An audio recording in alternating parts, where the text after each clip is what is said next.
All right. Can you guys hear me okay now? Yeah, okay.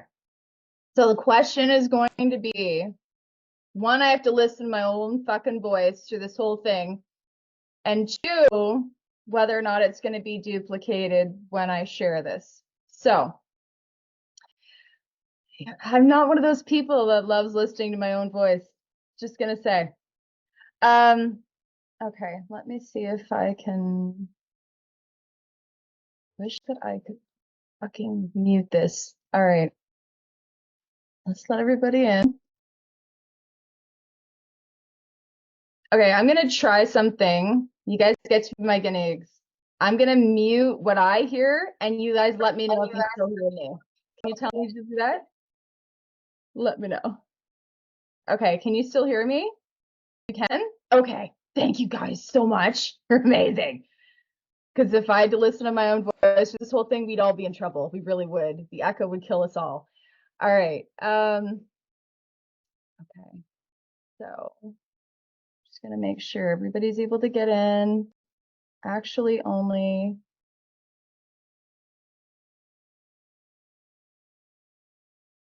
Can you see and hear me twice? That's okay. It's okay if you can see me in the top. Echo cleared up. Thank you. Thank you guys. Thank you. Thank you. Okay. So I'm going to pin. Okay. And then I just got to share this. So just take me 1 second. I promise. I promise. And hopefully it doesn't kick me out because I was actually supposed to like go live right when we start. Okay.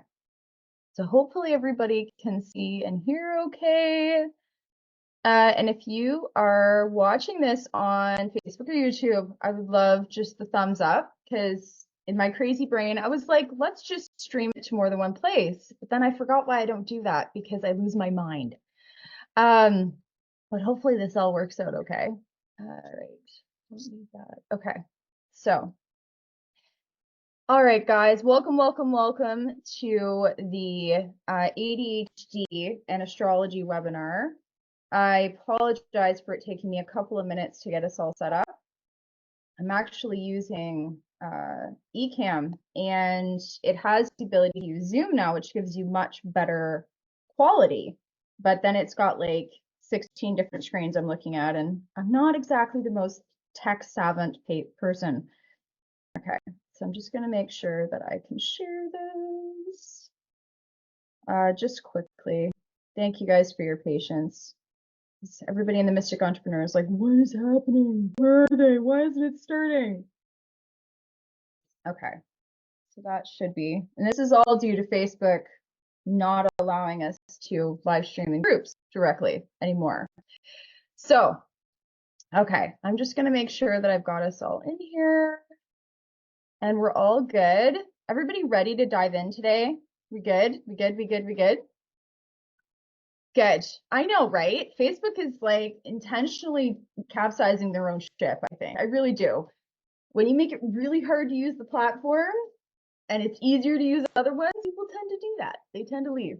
So, okay. So for those of you who attended this webinar 4 years ago, because I did hold it 4 years ago, today is not the same. There's going to be some things that are just the basic premise of moonside astrology that I am going to cover, because there's going to be some of you who haven't encountered this information yet. I don't want to like, only give you part. But for those of you who did attend 4 years ago, I have really brain-gasmed the rest of the stuff. So I actually went into quite in depth, and you probably already got the cheat sheet of it. It would have been in the email that I sent out. That is on the neurotransmitters, and it should have said, just to be accurate, it should have said neurotransmitters, neuromodulators, and neuro precursors, right? Because those are all things that kind of work together in a synergistic way, which we understand from an astrological perspective makes sense, right? So it should have said at that at the top, but I literally just ran out of room. So it just says neurotransmitters, but hopefully you'll forgive me for not including the rest of that part. So we're going to talk a little bit more about that today. And honestly, to be completely honest, I could have included so much more in there, so much more. But then you would have had like a 20-page cheat sheet, and we would have been here for a long, long, long time today. So I'm hoping that what I do give you is enough for you to have the ahas that I had, and also to be able to use it in terms of working with those neurotransmitters from an astrological perspective. So are we ready? Are we ready? Okay, good. I was there 4 years ago. Yay! Okay, well, this is a big update. It's a big update from what we covered. More slides today. So if I don't stop talking now, we're going to be here for a really long time for me to get through them all. But I'm going to do my very best to make sure that I cover the most important parts. Also to say as well, the spreadsheet that I created, if you guys want a copy of that, I don't know if you wanted it, I'm going to walk you through it anyway. But if you do want a copy of it, just let me know. You're welcome to, probably the best thing to do would be to send me an email. And if I get enough people asking for it, I'll just put it up in the replay area anyway, so it'll be there. But support at moonsightplanner.com, and I will get you a copy of that spreadsheet. It's literally just a very giant Venn diagram, and so we'll go over that as well. The other thing to kind of cover in here is there will be a replay. So if you guys can't stay for the whole thing or you have any questions, you're welcome to go through it after again. And the replay will be up until Friday. Friday is also the day because I'm going to be opening the lab up for 3 days only. For those of you who want to work with the Moonsight Planning System, get support to do it, start diving into planning your launches, your marketing, your social media, using your own astrology. It'll be open for exactly 3 days. And then I'm going to shut the doors because I'm going to be reopening my certification. So if you guys are interested in any of those, there'll be more details on the certification and the lab. I will share the information towards the end of this call. Okay, good. All support materials. You got it, Roz. A spreadsheet panelist says you got it. Okay, cool. Cool. Okay, so with that being said, I'm going to, pretty sure I can share my screen in here. And is it there? Okay, so this is the problem with doing Vanessa too many windows. I have to find them all now. Okay, I apologize, guys. Let's dive in half a second when I find the rest of my brain. All right, this is what we want. This one? Yes, this one. Okay. We'll see if Zoom's going to let me share it, and then I'm going to share it to everyone else.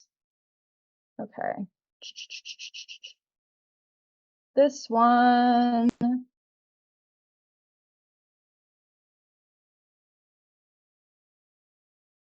Oh, people trying to get in the waiting room. Come on, let everybody in. I'm going to go back to this guy. All right, so hopefully everybody can see the screen everywhere on all the platforms. And remind me, guys, as my sanity holders, that I never do this again. Okay, so we're just never going to live stream this many places again so that I don't have too many things to watch anymore. Okay, let me make sure that we're good. Okay, I'm just going to, oh my God, why is there so many screens? I wish I could close stuff. Okay, hopefully everybody can see that. And it looks like it. It looks like it. It looks like it. Okay. Can we see the astrology, ADHD, and shiny object syndrome sign? Yes. Okay, cool. Thank you. Thank you, guys. Thank you. I appreciate it. All right. So I'm going to try to make this a little bit bigger.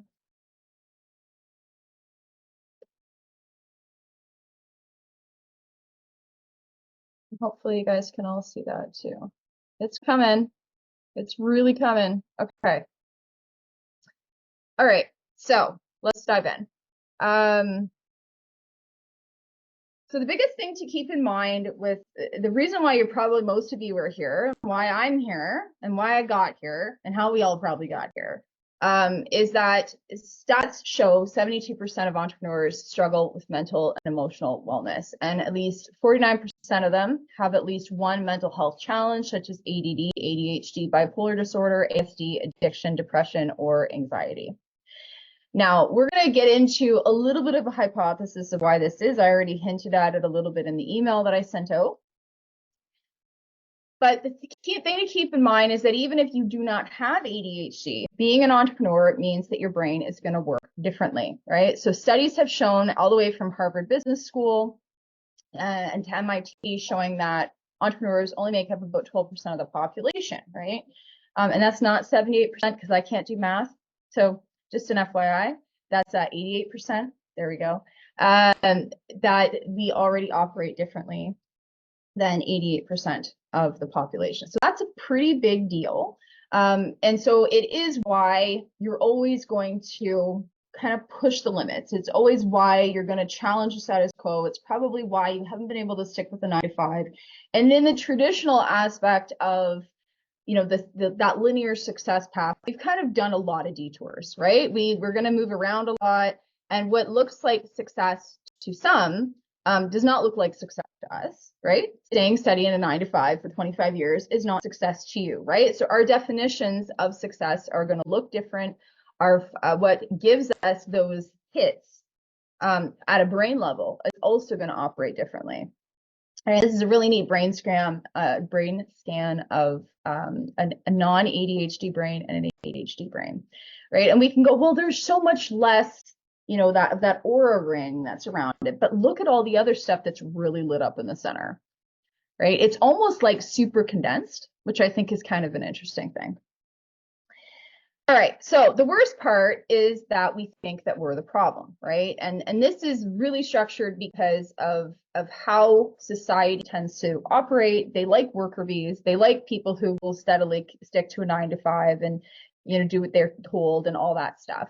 But that's not what makes the world go round. The world goes round because of people like you, who do challenge that status quo and come up with really interesting, unique things, create things that didn't exist previously, right?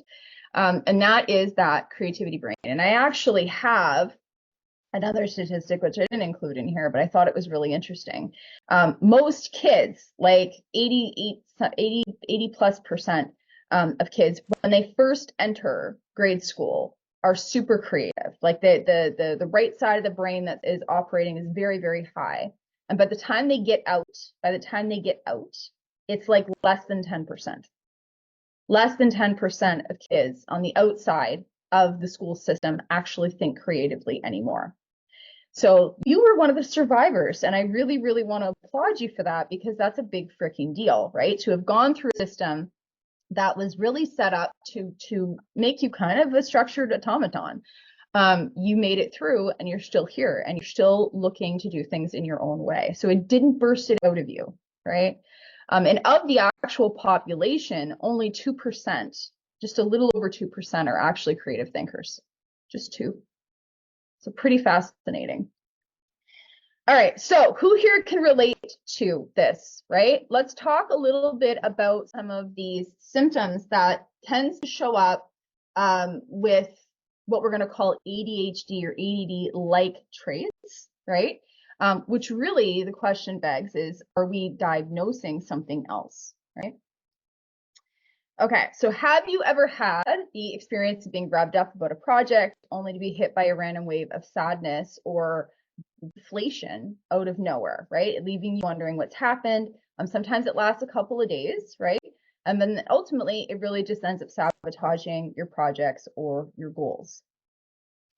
Symptom 2 would be going on fire and productive to not wanting anything to do with your business from one day to the next, right? Wondering how everyone else does it and fearing that you'll never be successful because you quote unquote can't get it together. And in a linear system, you fucking can't. You know you can't. You can't do that, you know, train car level of productivity. We're not designed that way. And we'll get into exactly why that is. Symptom 3 is if you constantly push and berate yourself, worrying that if you just stop or you slow down, your business is going to fall apart or you just won't get back up. Do you feel you have to use fear or hustle to keep your motivation going in your business?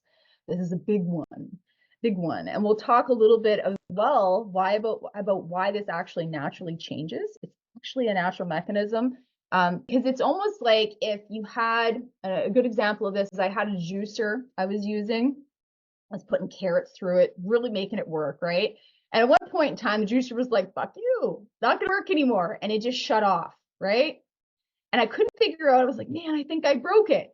But then the next day I turned it over and noticed that there was a switch on the bottom. And it's essentially a switch that says, if you put me through too much heat, I'm going to automatically shut off. Here's the switch to turn me back on. So the question remains is that what we do to ourselves, right? Does our bodies and our brains actually have a natural mechanism to shut us down? And astrologically, the answer to that question is yes.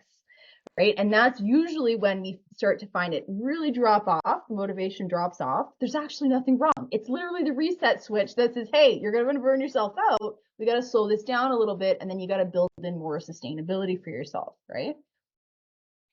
Or have you pushed yourself so hard that you hit burnout, and the thought of repeating what you went through feels terrifying? You know, once we've hit burnout, being able to get back into our business, or any business for that matter, feels near impossible, right? Where are we going to get the energy from? We've literally tapped it all out, right?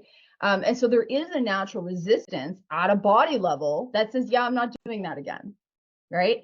And the biggest part with this is that we're actually bucking up against survival, right? So your body is saying no, but your needs, or your basic survival needs, are like, yeah, you got to do something though.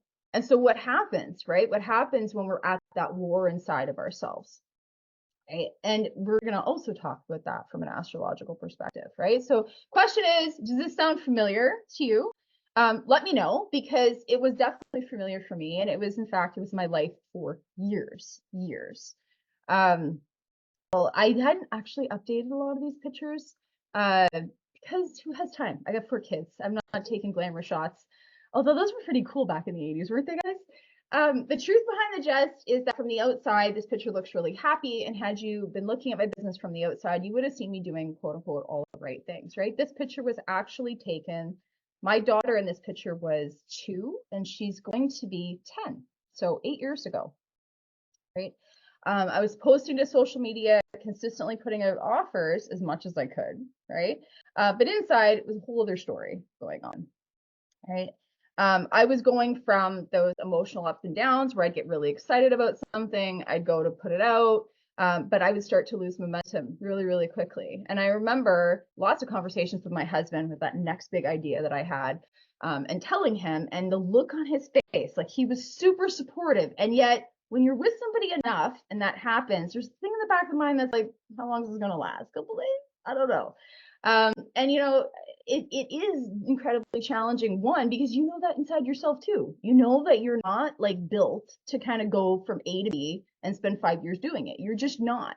And that's an okay thing. And in fact, I would actually argue that that ability to adjust, which we're going to talk about, is so essential to entrepreneurship that without it, right, what we first we know is that anybody who doesn't have one of those brains isn't starting a business. They can't handle the roller coaster, guys, but you are actually wired to be able to do so, right? From a brain level, you're very wired to do so. All right. So how do we know that we're in the right place? This is for you if you are an entrepreneur, a coach, a creative, an influencer, or you want to be. There's a bad echo. Is that on Facebook?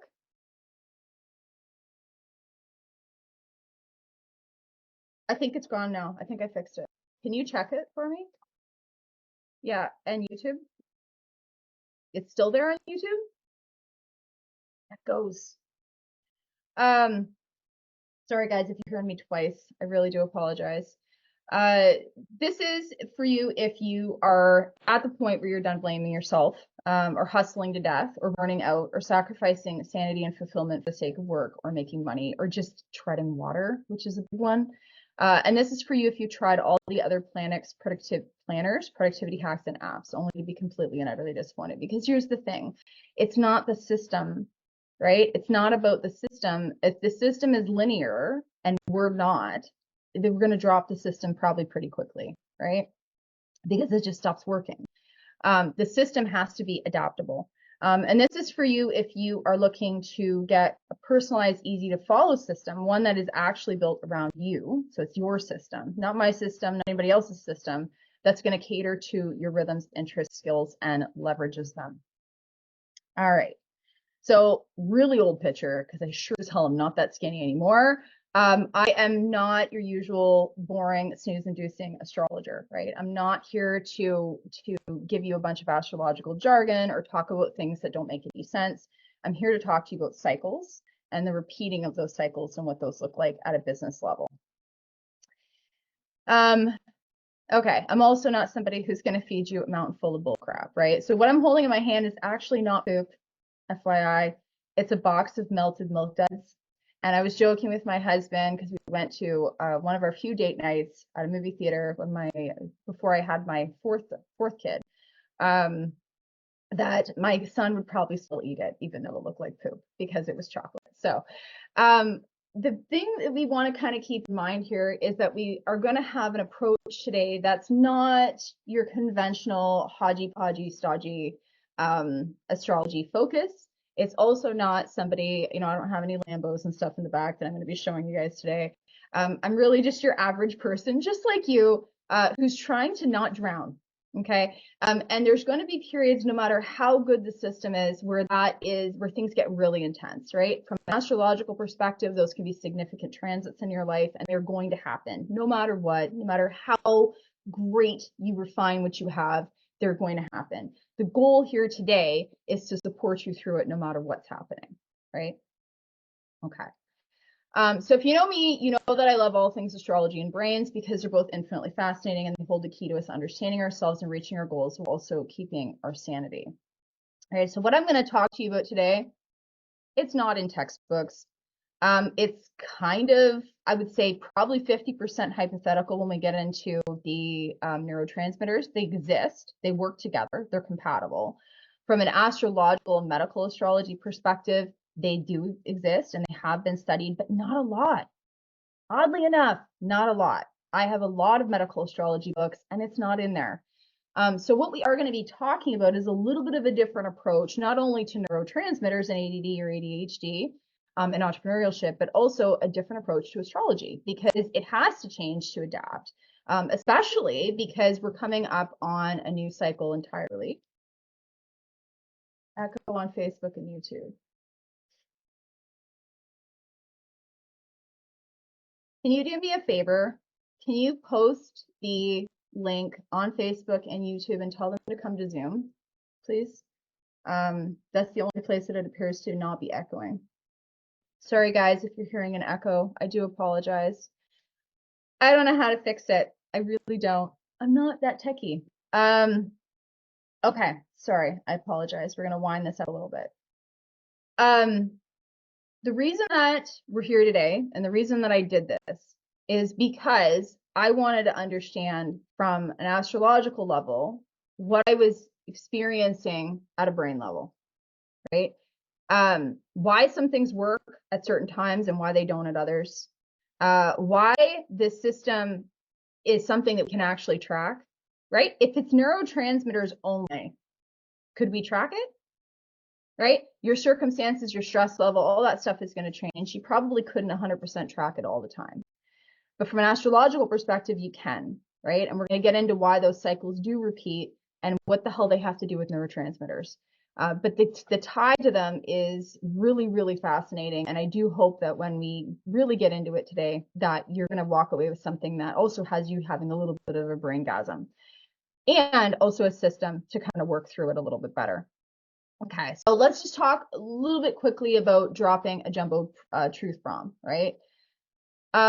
You've been lied to repeatedly, insistently, and shamelessly your entire life. And that sounds like a bunch of hogwash, but we're gonna look at exactly why we've been struggling. Right? From schools to teachers to principals to deans to employers to society to calendars to planners, parents, even though they love us, they've lied to too, really. And it's this concept that your brain is the same as everyone else's, that if you can't pick it up, then there must be something wrong with you, right? The truth is, from Harvard Business School at MIT, scientists have repeatedly found that entrepreneur brains are actually wired differently. It's not because you're broken, it's because the literal synapses between different parts of your brain operates differently. That superhighway, essentially, operates completely differently. We do not learn, absorb, or operate the same way as a neurotypical brain. We just don't. Right? And lives like planning and living happens in the linear fashion, right? We have 24 hours a day. We work Monday to Friday. We have 7 days a week, 30 days in a month, 4 seasons and 12 months in a year. Therefore, you should be planning things in a straight line, right? But the problem is that this doesn't actually keep in line with the fact that everything else we do happens in cycles. Sleep cycles, eating cycles, hormonal cycles, fertility cycles, energy cycles, right? On certain days when you get up to work on your business, it doesn't fucking matter what you have on your to-do list that day. Some days you're like, I'm just going to research all freaking day, right? So we can go, we can say, I planned it, but your brain doesn't care that you planned it, right? There's clearly something else that's happening there, and it's actually cyclical. And the most insidious of all is if you have emotional ups and downs, or you struggle with focus, retention, or consistency, if you're not switched on and going all the time, that something must be wrong with you, right? You're either lazy, a procrastinator, or just don't want it enough. And that is something, whether somebody directly tells you that or not, it's built into everything within our society, right? Everything within our society is giving that lie. All right, so today we're going to just say no more to this, and we're going to challenge it, and we're going to look at something completely differently. Our approach to how we plan and how we operate, right? So if we're using a linear planning system and we are expecting ourselves to be able to plan linearly, live linearly, right, and do everything in a straight line, and we're here at 30 and 40 and 50 and 60 years old, and it hasn't worked, it's not because you haven't tried hard enough, okay? It just hasn't. So the next, and this is actually probably not 60 minutes because I did add some slides to this. So maybe we're here closer to 90. And if you cannot stay, I completely understand. It's okay. I will get you the replay. The next 90 minutes will be focused on 3 things. We're going to talk about entrepreneurial brains, ADHD, trauma, and the overlap. We're going to talk about some tips and solutions to working with your brain and your natural cycles.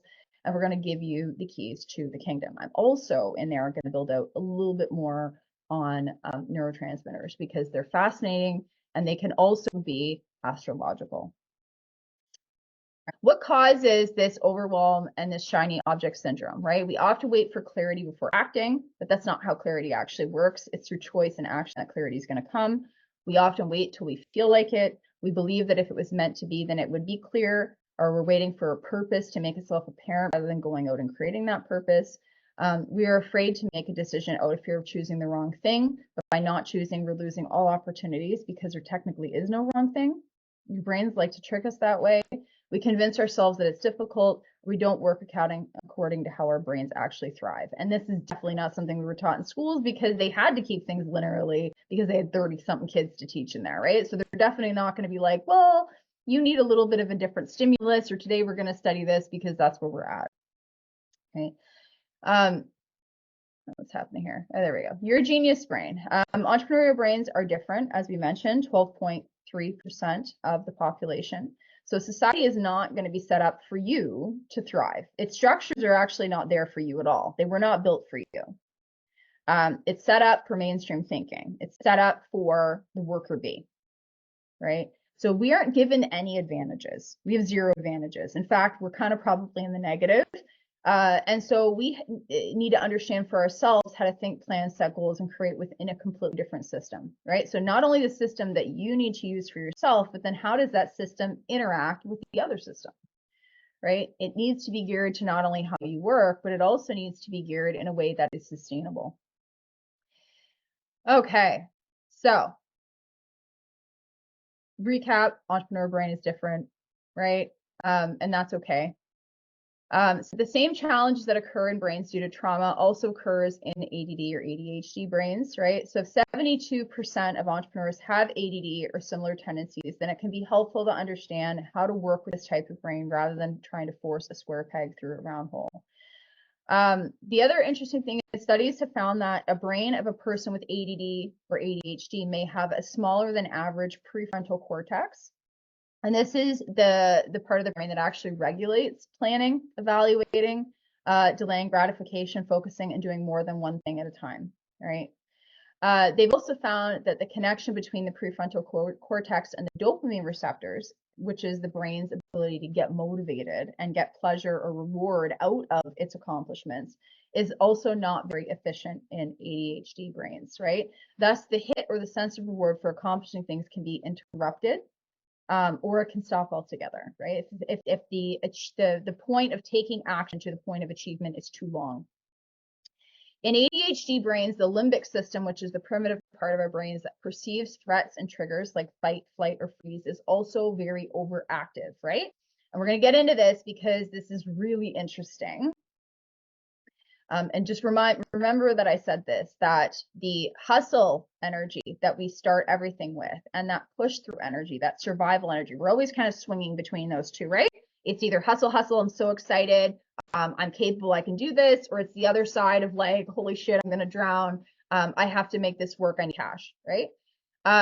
Those two swinging, those two sides is the thing that actually starts stuff, right? Starts it and gets it done, but it's not sustainable. It's really meant for sprints. It's also run by Mars, and we'll talk about that as we kind of get into this, right? So that survival instinct is essentially on all the time. And the part that is future oriented and prioritizes goals, like long-term realistic ones, is underactive. All right, so this brings us to this Venn diagram that I tried to make for you and had to turn into a spreadsheet, which is the entrepreneurialism, ADHD, trauma, and bipolar, the overlap. All right, so this spreadsheet here, I have a copy of it for you if you guys are interested, but I'm also just going to, let's see if I can, I think I should just be able to switch over this way. Can you guys see the spreadsheet? Give me a head nod in there. Good. Sorry, 42 messages. Yes, okay, thank you guys. Thank you, I appreciate it. Okay, so here we can see, and it's a little small, I apologize. I probably should have made this a little bigger. In the beginning column, we have the ADD, ADHD. In the second column, we have the trauma, CPTSD, so that's the complex post-traumatic stress disorder, which is usually something that if you had ongoing trauma from a young age, it could be within your home and things like that. It's not a specific singular event, and so therefore it actually operates a little differently, but it's still there, right? And then we have the bipolar traits or symptoms, and then we have the entrepreneurial symptoms or traits, right? So in ADHD, we can see irritability, trauma, CPTSD, irritability, bipolar, depression masked as irritability when depressive, or agitation when in mania. Entrepreneur, are we impatient? I would say so. ADHD, insomnia, trauma, CPTSD, difficulty falling asleep or staying asleep or sleeping too much, which is depressive or coping. Bipolar is decreased need for sleep and not feeling tired when in mania, and sleeping too much or staying up late or awake through the night when depressive.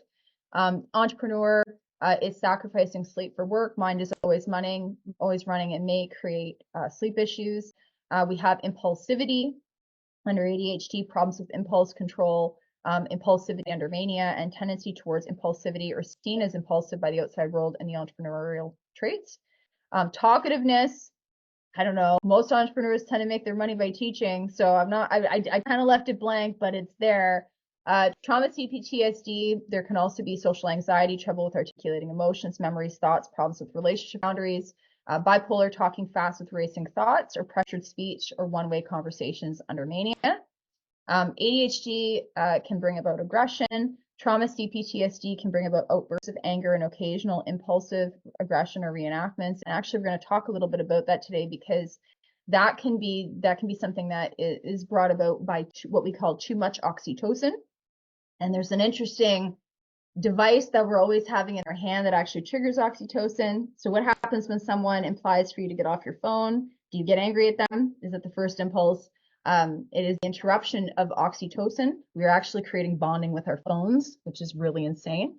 Then we have under ADD, ADHD, hyperactivity. This is more the ADHD, not the ADD. Sensory motor development dysfunction, hyperarousal, constant adrenalization, inability to be fully present, relaxed, or grounded in bodies is a common symptom of trauma and CPTSD. And for the entrepreneur, often running on adrenal energy, which would be that adrenalization, running from one thing to the next. We're making it happen until we burn out and we can't make it happen anymore. ADD or ADHD, restlessness, trauma, CPTSD. We have poor emotional regulation, sensory integration difficulties, sensory motor developmental dysfunction. Under bipolar, there can be agitation under mania, and the entrepreneur is always feeling like we're not doing enough, we're behind, we're jumping from one idea to the next. Now, I'm not going to read this whole spreadsheet, but I think we get the picture that there is a lot of overlap. Yes? Okay. So I do find it funny that being an entrepreneur clearly shares at least 80% of the traits of ADD, ADHD, trauma, CPTSD, and bipolar disorder. At least 80%. So the question is, are we diagnosing entrepreneurialism? I'm not arguing the fact that some of these challenges can cause other problems. Of course, yes, they can become unsafe for yourself or for other people, or they can cause damage in your life. For sure. Any one of these things unchecked. But in entrepreneurialism, seen as completely normal. Seen as normal to go on little sleep. Seen as normal to keep starting up things. Seen as normal to constantly be under stress and anxiety. It's just part of the game, right? So really interesting in terms of looking at it from that perspective. We also can even see issues with executive dysfunction with ADHD and ADD, right? Trouble with organizing, prioritizing, planning, scheduling, completing things.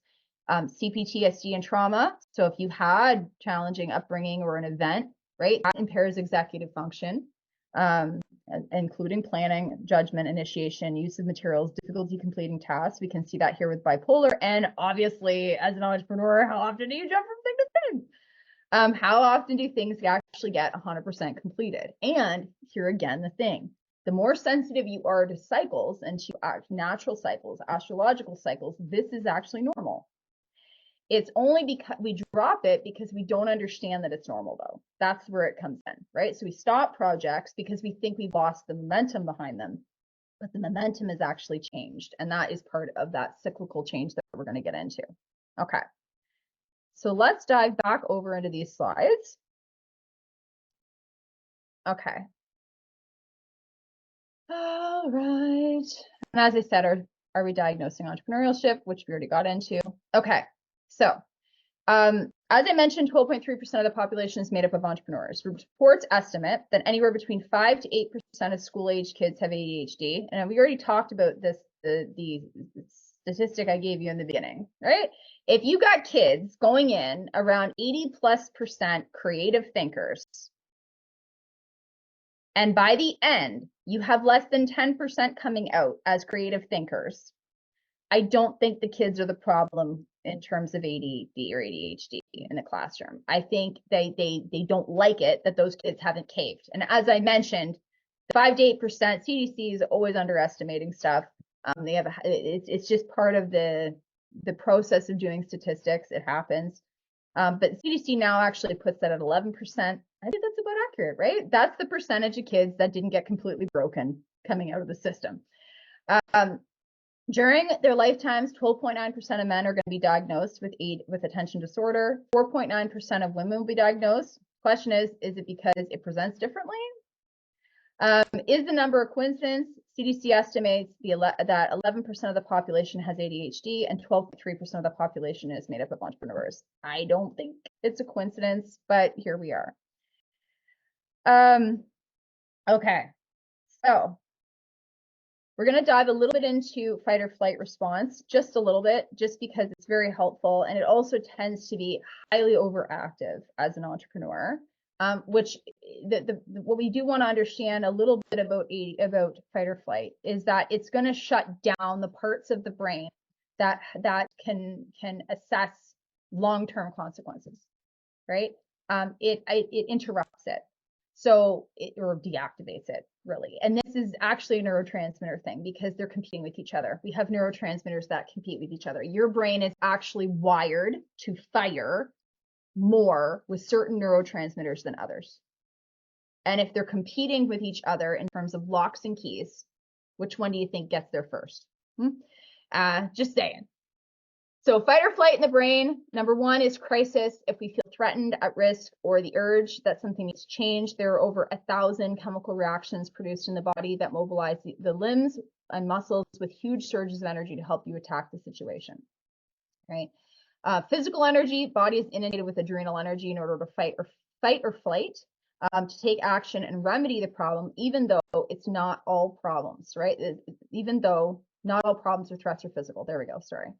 So we're given this primitive response and we actually still need to act on it, even if the problem is like Jane, 4,000 miles away, you know, stole your shit.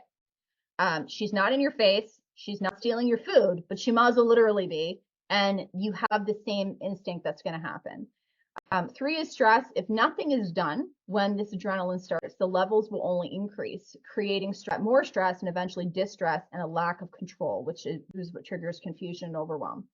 Right? This is part of the brain that actually comes in that's like, hey, you can't deal with this, so I'm going to kind of make you forget about it a little bit. Right? I'm going to give you that brain fog. And then we get into freeze and fawn, which is excessive fear, panic, and stress, or long-term fear, panic, and stress will add to a brain that already cannot think clearly, which creates a frozen or a fawn state. So we've seen this, like deer in headlights, it freezes, leading to helplessness and loss of control. So what we do know is that, and this is something really fascinating, is between part 1 and part 2 of this, between crisis and physical energy, even if the threat is hypothetical, even if it's digital, even if it's like you're not actually having to physically defend yourself, if we mobilize between part 1 and part 2, we can actually retake control over this cascade that's taking place. If we don't, and we're like, oh, I don't know which one to do, I don't know which one to do, I don't know which one to do, we start to lean into 3 and 4, and we completely lose control. It's like you tip the deer over, right? It's just going to stay there until it feels like it can recover. I've seen even goats do it. You ever see baby goats that kind of like leap out and they get shocked and then they just like tip over? That's what we're doing here, basically. This is what's happening, right? It's literally a shock to the limbic system. Right? It doesn't know how to handle it, and so it basically plays dead. So here's the question. If you look at your patterns as you start to go through challenges and stress within your business, what do you primarily lean into? You know, sometimes we feel equipped enough to address it in stage 1 or stage 2 here. But what happens if we don't? Right? Or it's ongoing stress, long-term stress. It's very hard to actually tangibly quantify what to do, right? You're just in a really long-term challenging situation and it takes time. We get more into acquiring that stress, right? And then eventually your body just shuts down, right? So what this may look like is we can see periods where we're sleeping more, we're eating more, you know, we're not taking care of ourselves as well. We start to kind of stop responding to people. We stop doing the work that we were doing that was working before. Like there can be all kinds of things. And here we go. You get people in there that are like, oh, you're blocked. You're sabotaging yourself because you're afraid of success. Not saying that that's not a part of it, but come on. You think that's really what it is? I think it's long-term ongoing stress and your body just goes, can't fucking do it anymore. Just saying. Right? You're really equipped. You're not like, you know, a little something like being afraid of success. Yes, from a psychological perspective, things change, you know, and improve. You're going to have other things that are going to happen as a result of that. And yeah, that can bring up some shit for sure. But do I think it's what's impeding this? No, not a chance. Not a chance, right? We're actually dealing with real survival-based stuff, right? Real core shit here. That's the stuff that's like, if you've been kind of humming and hawing a little bit too long, maybe it's like, then we're getting some extra psychological shit in there, right? That's layering itself in, but not at the beginning. So this brings us to primitive survival responses, which are really important, right? Which is essentially the one that we're most familiar with is the adrenaline process, right? And as I mentioned, in entrepreneurs, especially those with ADD or ADHD, this is highly activated, right? This is the shit that your system runs on most of the time, which is why we use stimulants.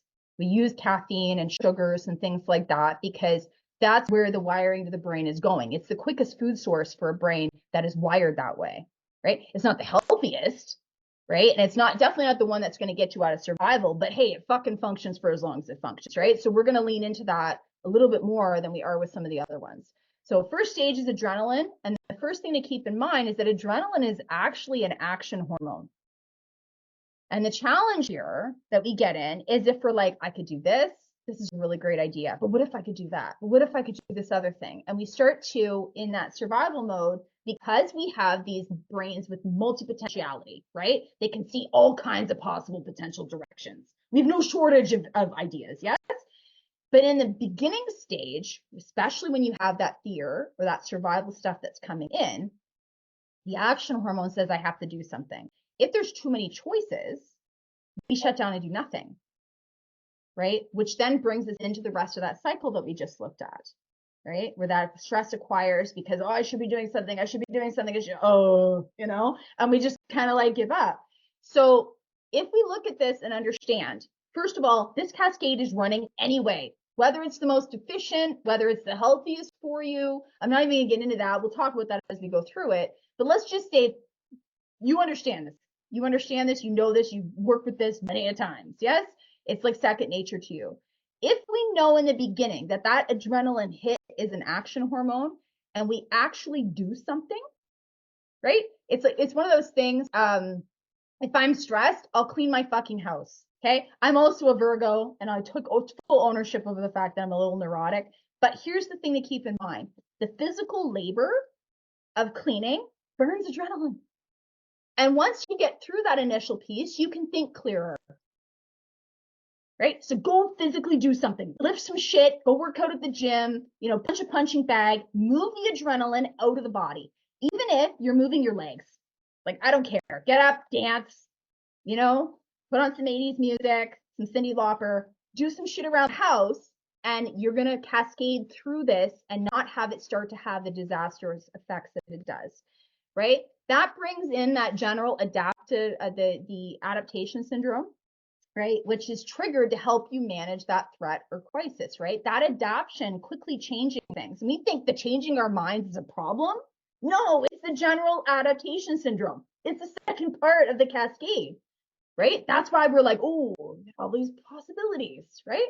And then we do the action. So it has to actually happen fairly quickly.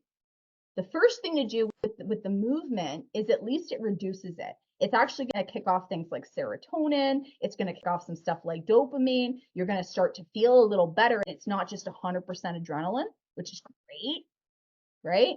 And paired with that smooth action, right, we get to that movement or that decision. If action is taken, the cascade of hormones fulfill their purpose and we feel better, right? We feel safer, we feel content. I get that it's temporary. In fact, everything with adrenaline is temporary, right? It's not long-term contentment. We have to build that in through some other neurotransmitter pathways, right? But if no action is taken, adrenaline is going to continue to rise in the body, right? And it works with cortisol.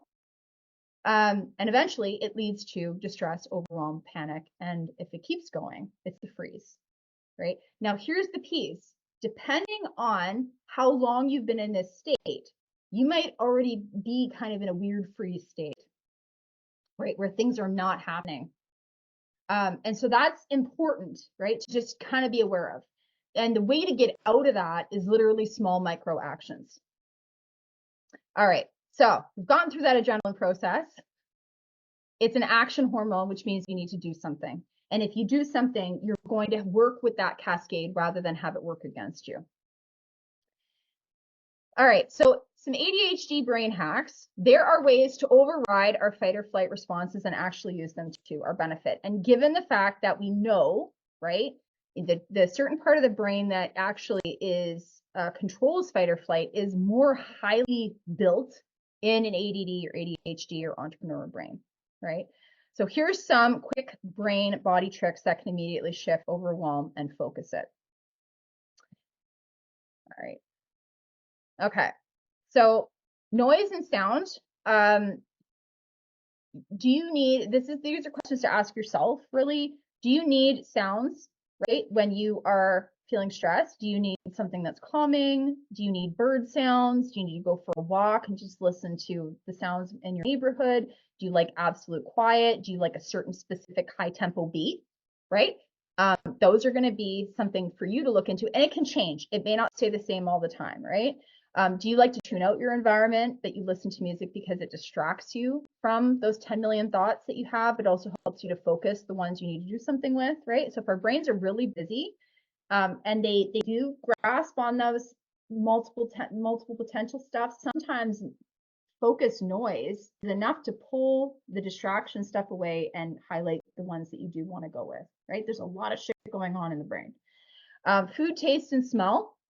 Some scents or foods could potentially help you focus, right? Chewing gum, are you scent sensitive? Scents like vanilla, scents like lavender, scents like peppermint, all those are actually connected to the olfactory system within the brain, and they can actually set off neurotransmitter cascades.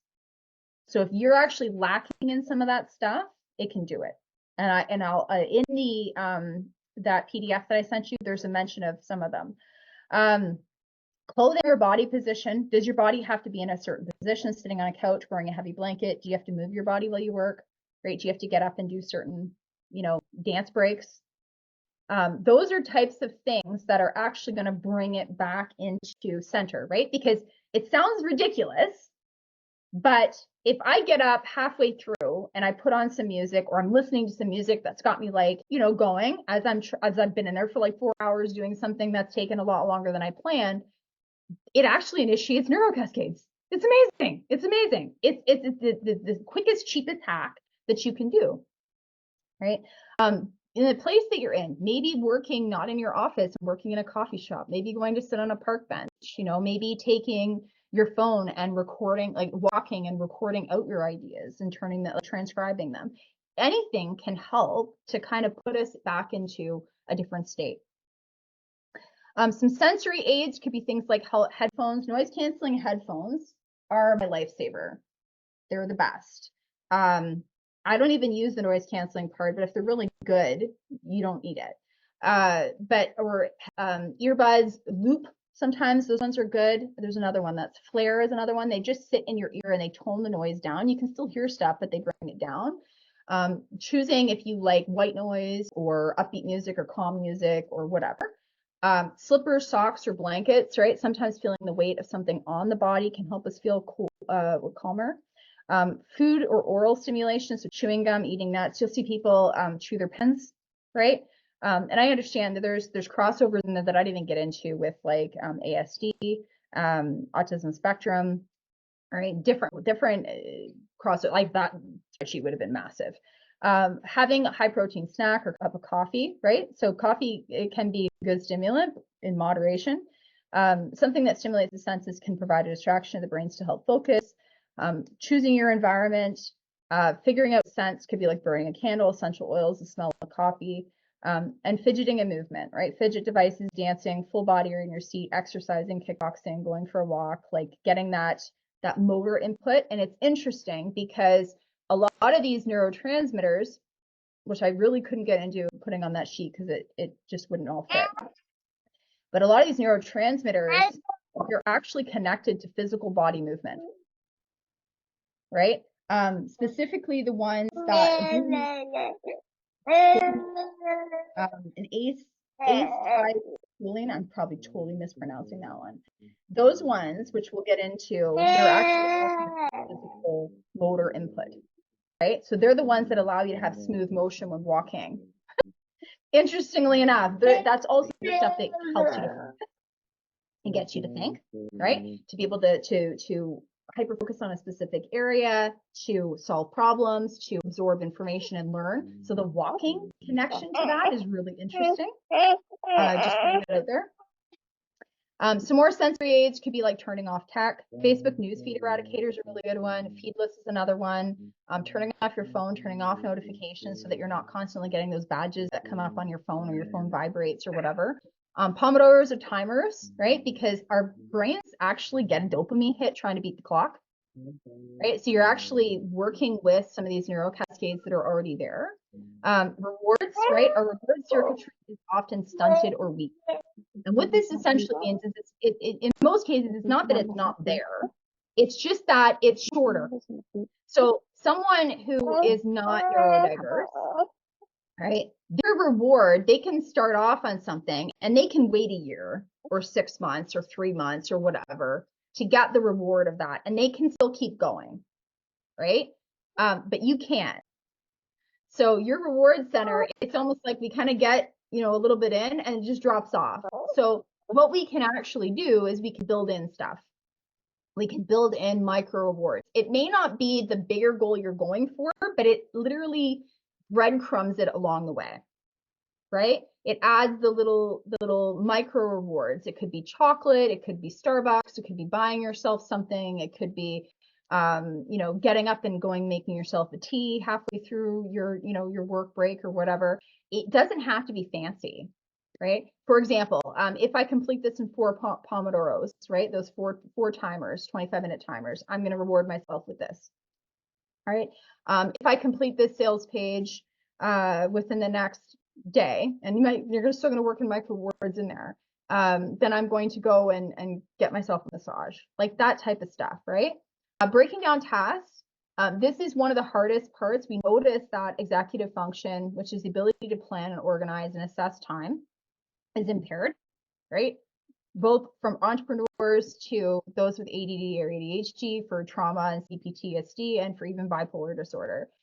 So breaking down tasks is really, really important. It's super fucking boring to break a task down and to assess how long it's going to take you. But if you do it, your brain can look at that and be like, well, I've been worried about that for 2 weeks and it's only going to take me 10 minutes, right? And it's funny because we have not assessed exactly how much time that's going to take, right? So we tend to often choose really huge goals. We have huge visions, right? That vision center for entrepreneurs is actually really quite large, right? The ability to work it in there. But that vision center is actually also guided by dopamine, interestingly enough, right? And we'll get into that because that's the 9th house. The 9th house is that CEO vision, and its main neurotransmitter is dopamine, right? Which is the reward. So usually we'll have the first reward we get, the first dopamine hit we get is the big vision. That feels amazing. But then as you start to work towards it, you're like, this is taking too long, right? And then we start to have that drop off. So if we can cut the goals down, right, so that we're not overwhelmed by them, making them manageable, it can not only bring relief, but it can also make it possible, and it's more likely that we're going to have the continuation of that dopamine realized. Setting reminders, tools like Trello, reminders on your phone, Google Calendar, remind us of what we need to do and when, and blocking it off so we don't hold it all in our heads. It also helps you to visualize time, which is one of the biggest challenges as an entrepreneur. If we can't visualize the time, we're like, well, I can do that. I can take that on. I can do that. And then we get into it and we're like, holy crap, I don't even know how I'm going to do all of this, because we couldn't visualize the time when we were saying yes. So what you always want to do is have, like, that's why I love Google Calendars, because at least you can see it, right? And at least I get a reminder of it when I'm, stuck in working on something, like, oh crap, yeah, I had that appointment that I completely forgot about, because it'll remind you. Committing publicly is another one. This is the connection to that adrenaline and that Aries energy that we usually have an overcompensation of. Getting accountability or a buddy or announcing your dates publicly can make it so that you don't back out. So it does create stress, right? That's part of that adrenaline cortisol cycle. But it could be healthy if it's done right. All right. So how are we doing so far, guys? I'm gonna just quickly take a look at the questions here. Oh crap, is somebody needed to be muted? Let me just, why does it not let me? Sorry, guys.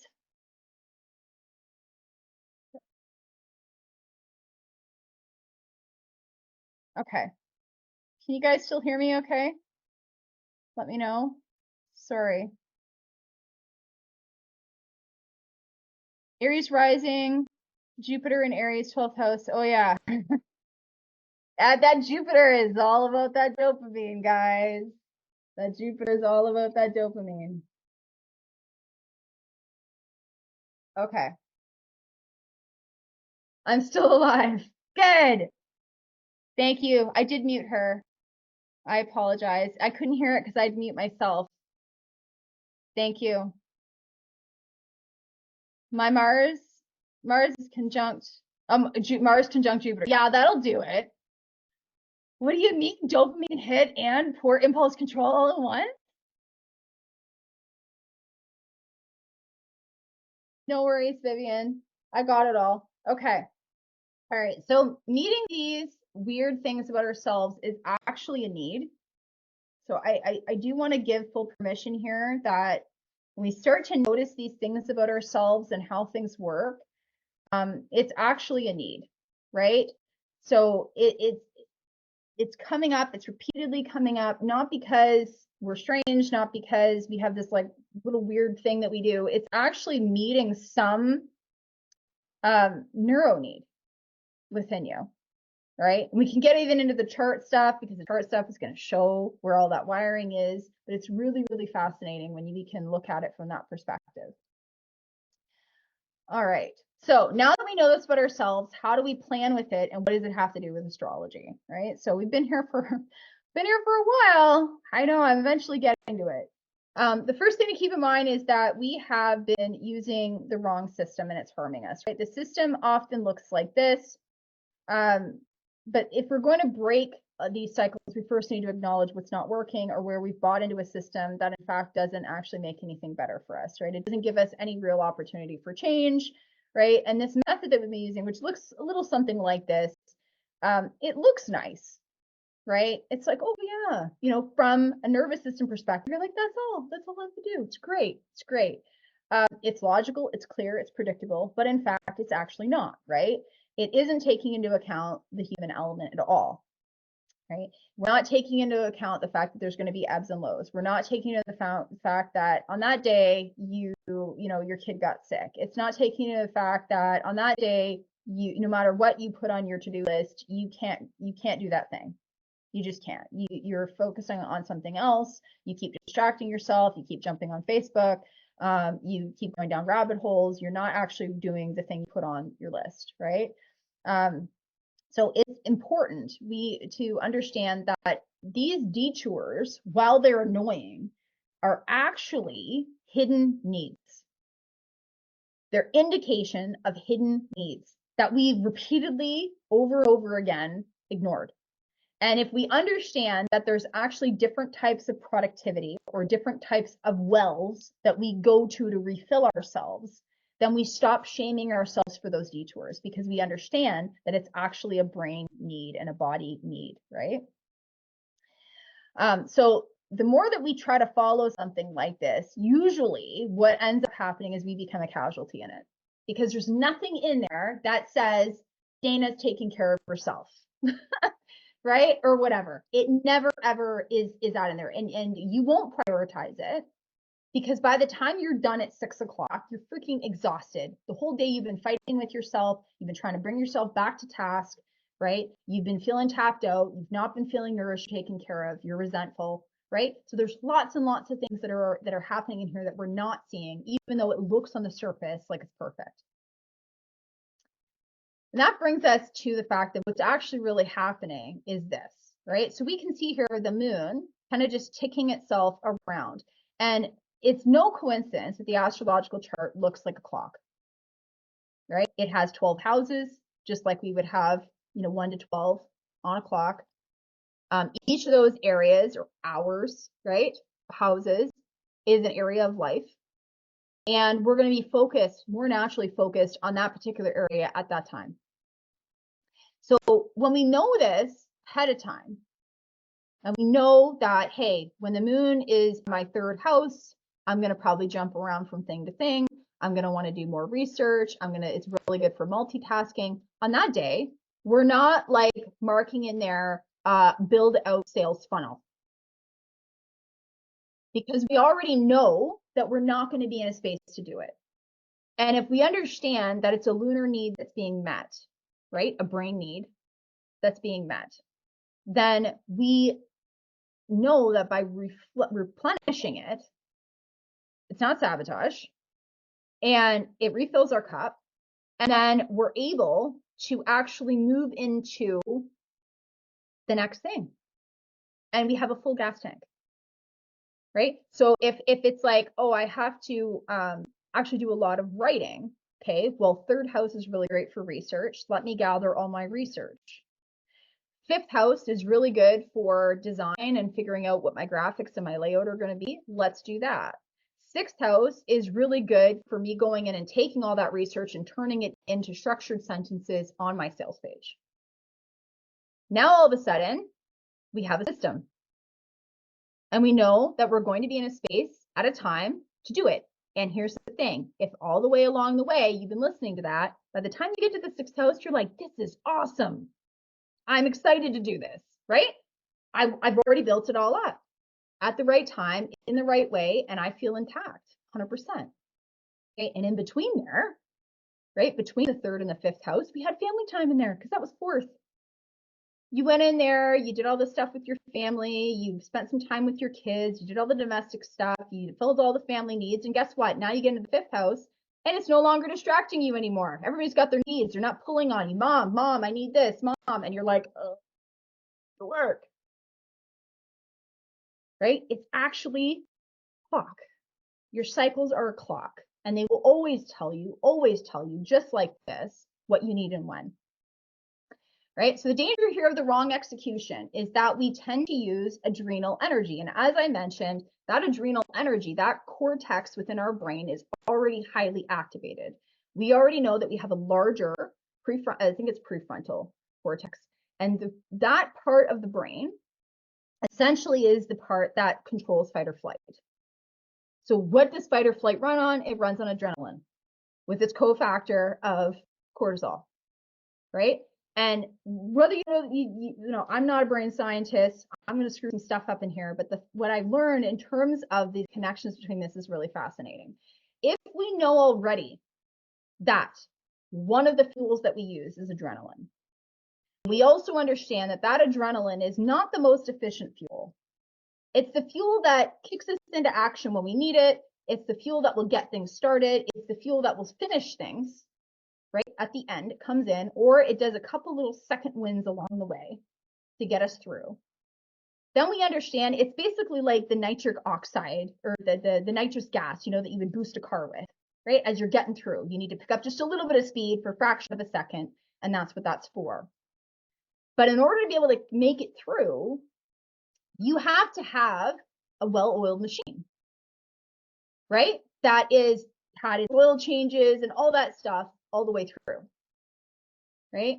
But our world prizes the adrenal.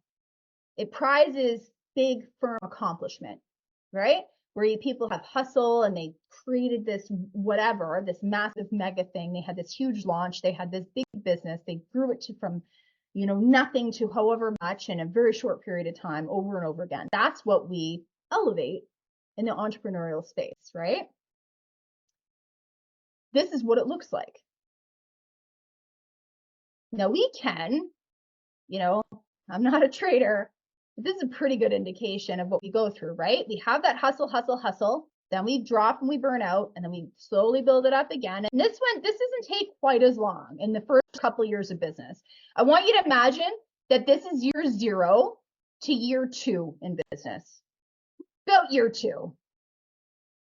So you're able to kind of come out of it, right? You're like, oh, I'm flying high. This is great. You drop a little bit, but it's not as bad as last time. So it's okay. You can come out of it, right? A little bit more. But then eventually it just starts to go, right? When you're running 100% on adrenal of I'm going to make it happen, it's either I'm going to make it happen or I'm so fucking terrified I don't have a choice. I'm going to make it happen. It's one of those two. And that's the first, let's say 2 years. And then we drop in here.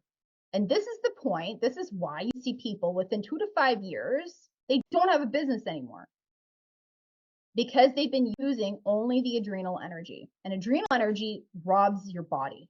It's very hard on your body to keep taking it, right? It's literally like You're constantly doing withdrawals from a credit card, right? And here maybe you can put a little bit back, right? Because things ease up a little bit and you can invest in certain things or do whatever.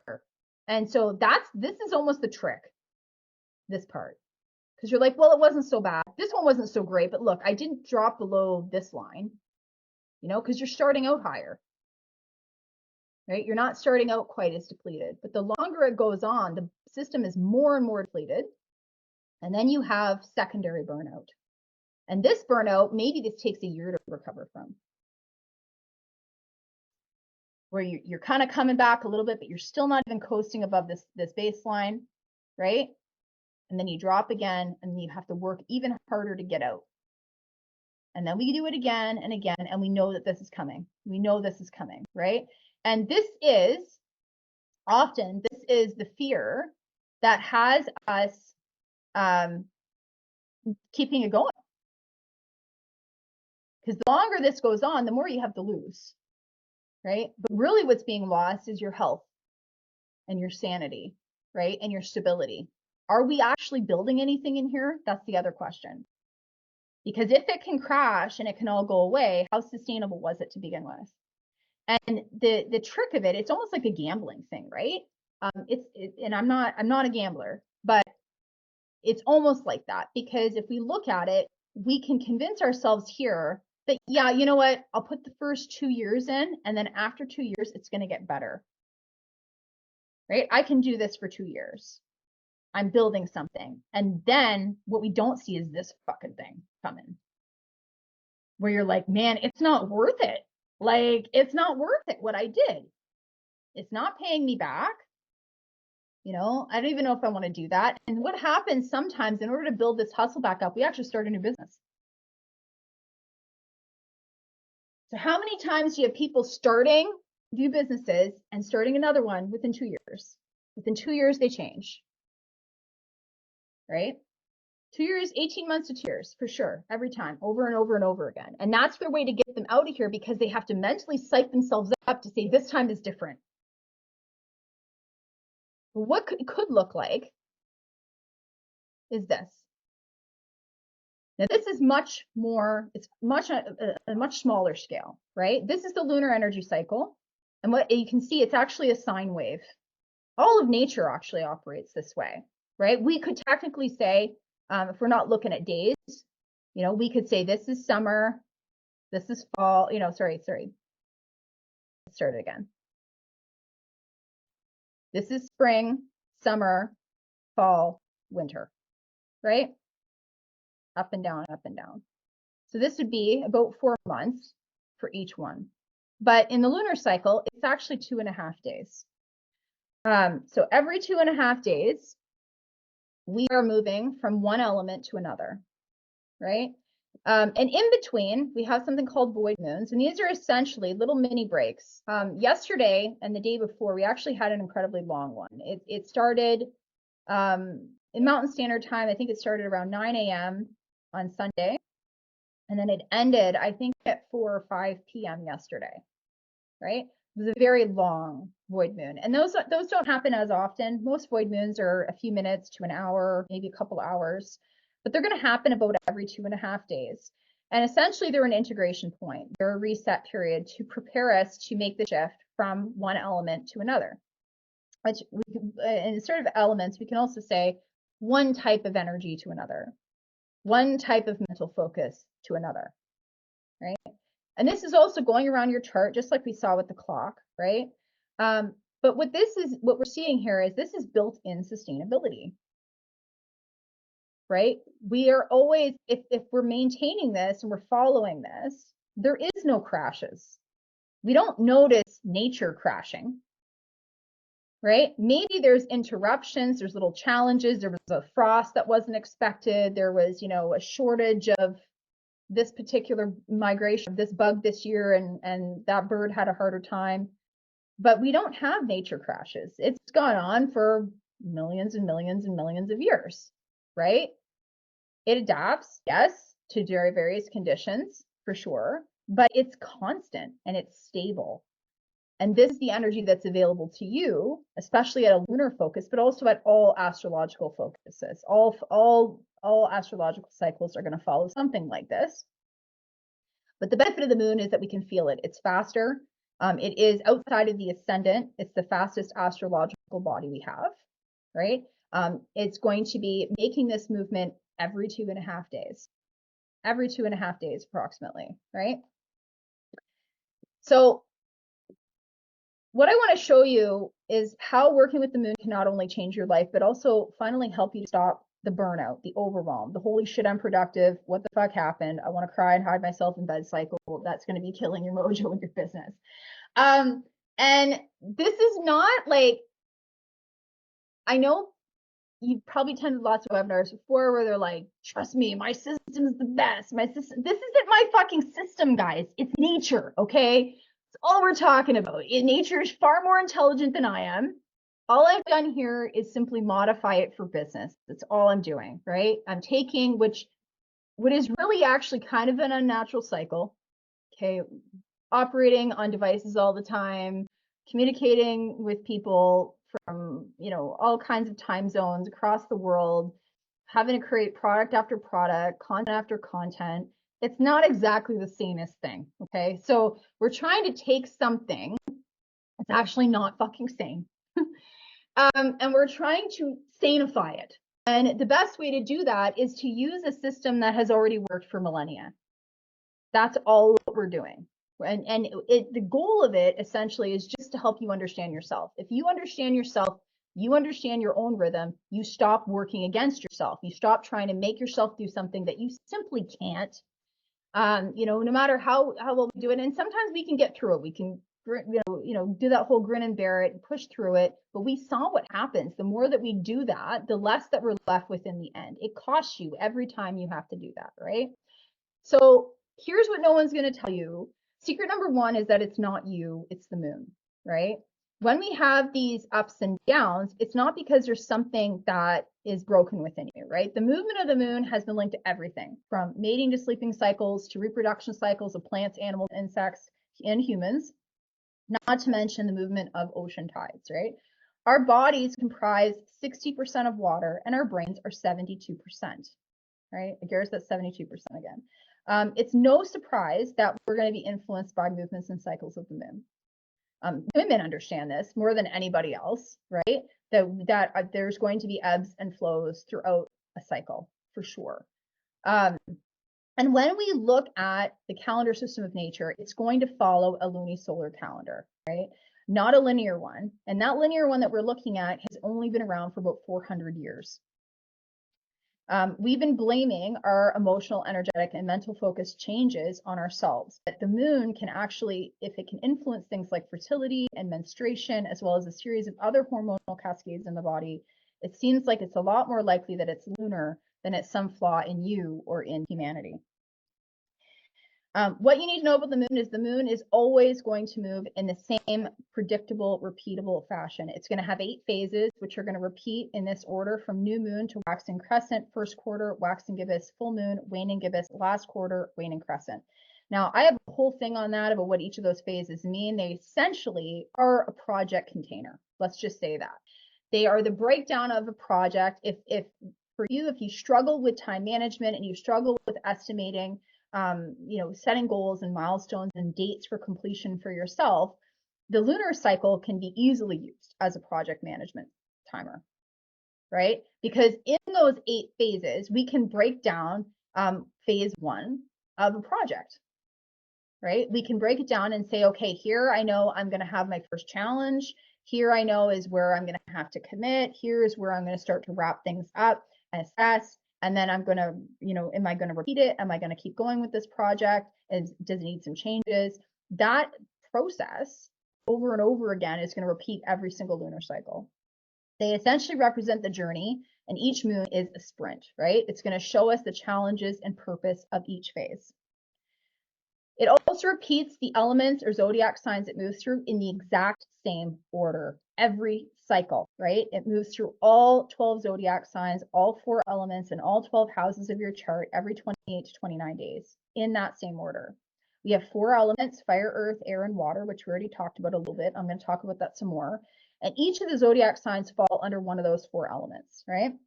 The element or the zodiac tell us which tasks we should be focusing on, how we're going to be feeling, and what our mental and physical energy will be like. So you don't have to guess, right? No longer are you going to be worried about trying to make yourself do something, or if you're going to feel like it in, next Tuesday. The moon is predictable, always moving along the same path, and it spends approximately 2.5 days in each zodiac sign or element and 3.5 days in each moon phase before moving on to the next. This shows us that we're naturally meant to do sprints in work, right? And that work is actually going to change. The phases and elements are broken up into naturally introverted and extroverted periods. The solution in this case is the elemental productivity system. When we understand that there are 4 types of productivity or brain transitions that we make while working.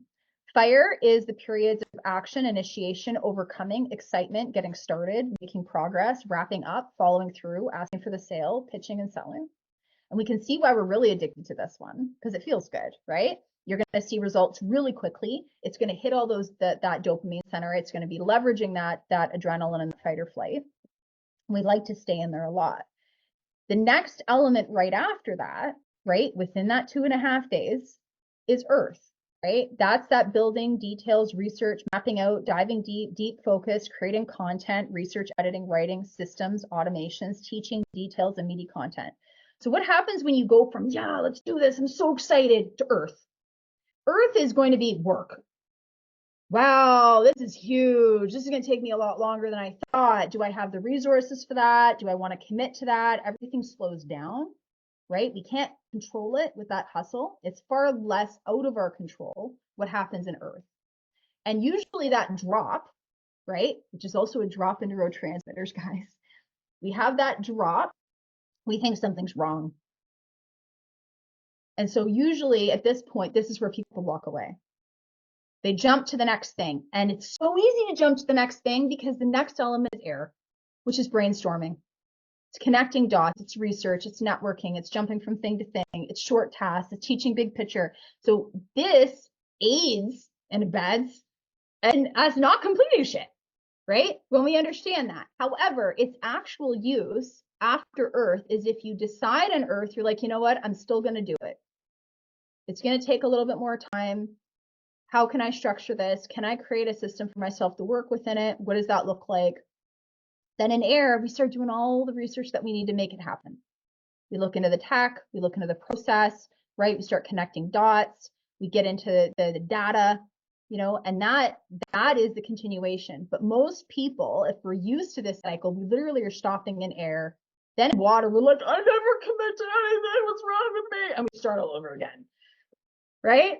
So I want you just to kind of understand what's happening in this process, that it's not a sign that something's wrong with you. It's just a sign of us misunderstanding it, right? Because after that water, that's the processing. If you've connected all those dots, you're like, okay, well, what does this mean to me? Is this really connected to my values? Is this really what I want? Is this nourishing me?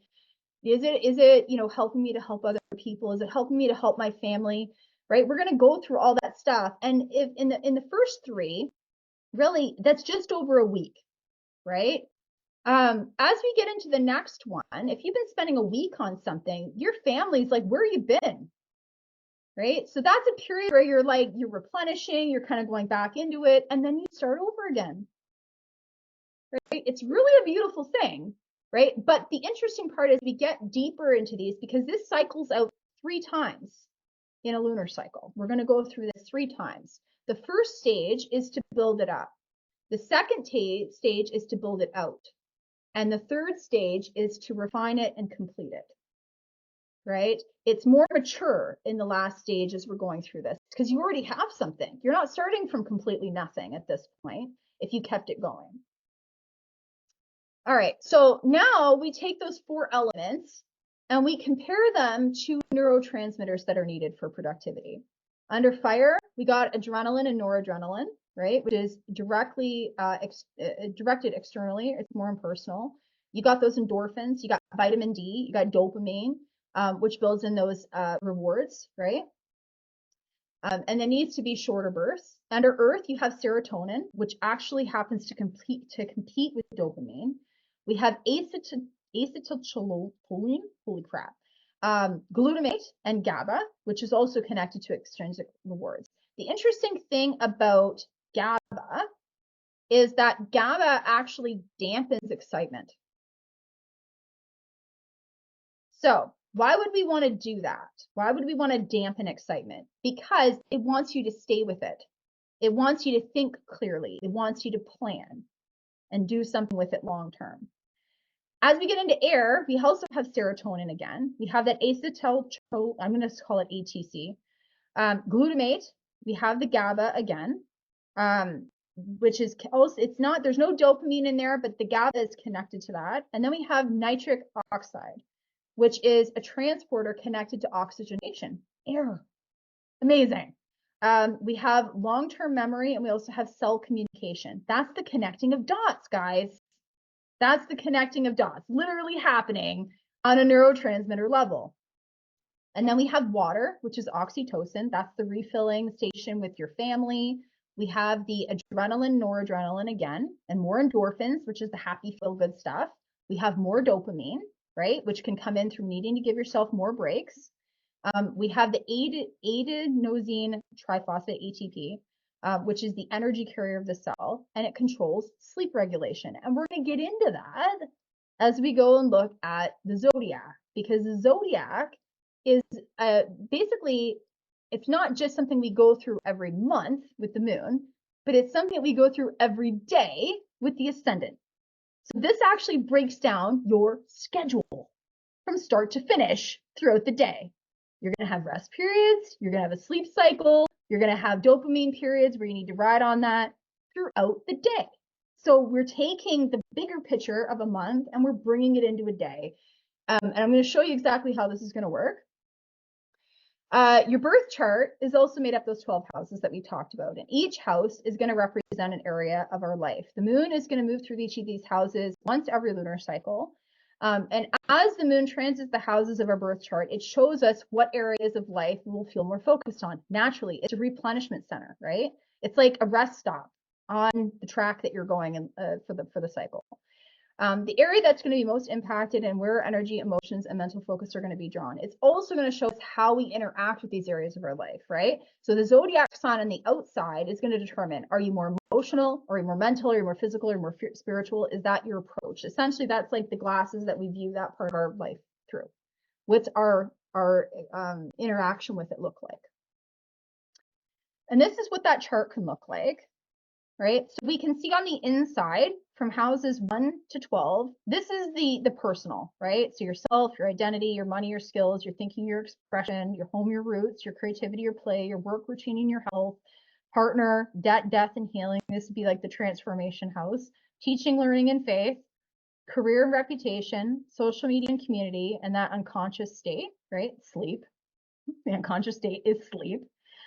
And on the outside, we have what it looks like in terms of a business, right? So your brand, your sales, your messaging, your security, your popularity, your products, right? Your daily systems and who you serve, partnerships, collaborations. This is also delegation, loans and other people's money, the healing or transformation that you provide, leadership embodiment, the teaching and content, the publishing, the leadership reputation, the PR center, right? Your online presence, your community, your social media platforms, and your unconscious beliefs, wounds, anxiety, and deep healing. Now, the moon is going to go through this. It's going to spend, depending on the size of your houses, where you were born, it's a little different for everybody. Sometimes you have a really large house, sometimes a little smaller, right? So it could take, the moon could go through there in anywhere, depending on how small the house is. It could be out of there in a day and a half, or it could spend 4 days in there. Now, the thing that we can look at with this is, let's say, for example, you have a large 12th house and it takes the moon 4 days to get through there, like mine. That also means you have a large 6th house as well, because they're exactly the same size on the opposite. So what this does mean is if it does take a little bit longer to get through there, then those are two areas. If it takes 4 days to get through here and it takes 4 days to get through here, then 8 days a month I'm spending on this axis, right? Which is really important to know, that you're going to need a little bit more time in these areas than these ones, right? 12th house is also the gestation house, right? It's what gets gestated before we birth it or bring it into something new in the first, right? So these cycles are actually really, really important. We're going through a birth process every cycle, right? We're going through each of these areas of our life. This does mean that when you're building a business, if you're doing it this way, your home and family is getting supported. You're getting that time with them, right? You're not going to spend more than a week without doing that.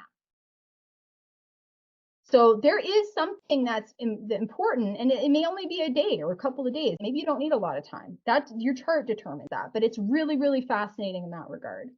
Now, something else really interesting about this is the moon will move around here in about a month, right? 29 days. The transiting ascendant, which I haven't even gone into what that is, ascendant is this line right here. And if we look at a transit chart throughout the day, it actually moves, right? It'll go through the whole chart in one day. There's a couple ways that we can understand that. One is that you can draw your birth chart with a transit chart for your current location, and you can watch that ascendant tick itself around like a clock at exact times. When that ascendant hits a specific house, that then becomes the focus for that hour or two or however long, depending on how big the house is. Not going to be more than 4 hours, but that's your day, right? And in my case, I mentioned I have an exceptionally large 12th house. If the moon is going through there, it's going to take 4 days. And if the ascendant's going through there, that means I need more sleep, right? So it's a really fascinating way to kind of understand how much of your day is structured in certain tasks and activities, and how much of your day do you need sleep? How much of your day do you need to do bigger work stuff? How much of your day do you need to spend with family to have that filled? And then that means that on a daily level, you're also getting all those needs met as well, right? Because this is the hardest part. Usually as an entrepreneur, we're sacrificing really important stuff for long periods of time.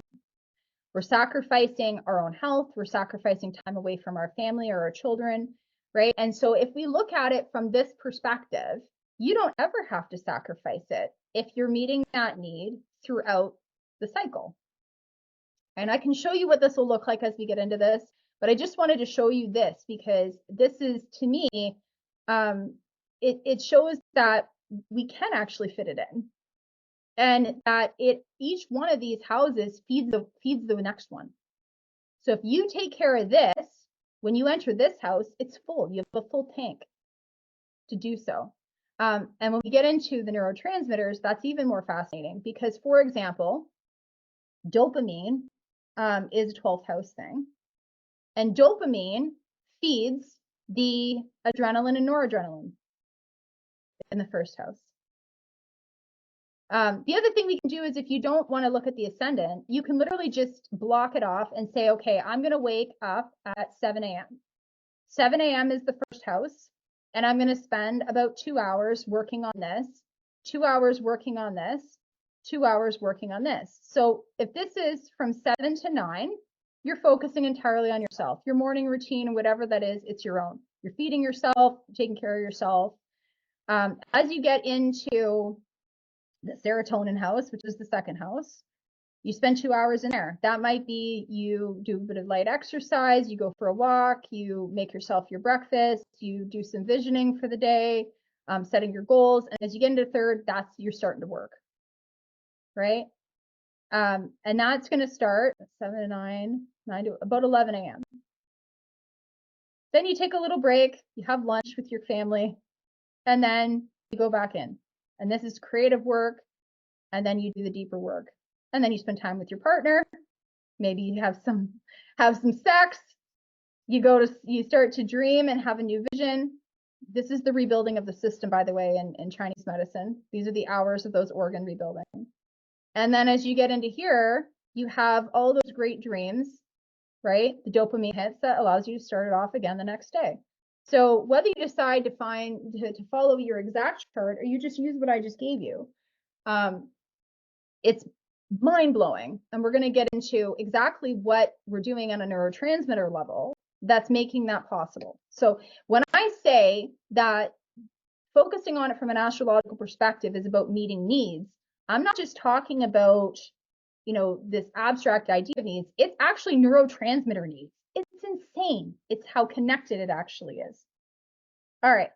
So the houses not only show us the areas of our life that we're focused on as the moon moves through them, but also what we need to feel nourished and fulfilled in these areas and how we go about meeting those needs. The house shows us the area of life. The sign and the element shows us the kind of energy we thrive on, and the need and our unique flavor signature approach to that house.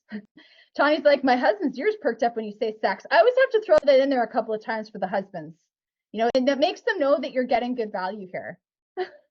Be like, see, she's talking about sex. Let's do more of that. All right, so let's look at timing our needs with the moon and something that moves even faster than the moon. So I'm just going to switch over here. Okay, so I want you, let's go back. I'm going to show you what this is going to look like here. 1 o'clock. Let's start in the morning. Okay, there's 7 a.m. Oh, 1 second. What did I do here? Let me restart this. 1 sec. I apologize.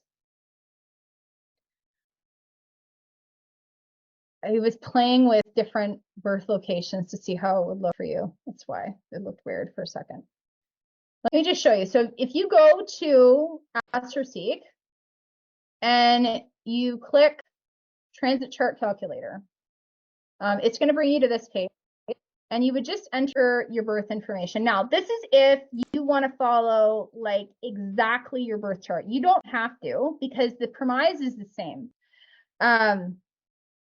But I'll show it to you just for good measure, because if you move location, it's going to change the timing of your rising, right? Oddly enough. So for example, if you were born in Canada and then you moved to Europe, right?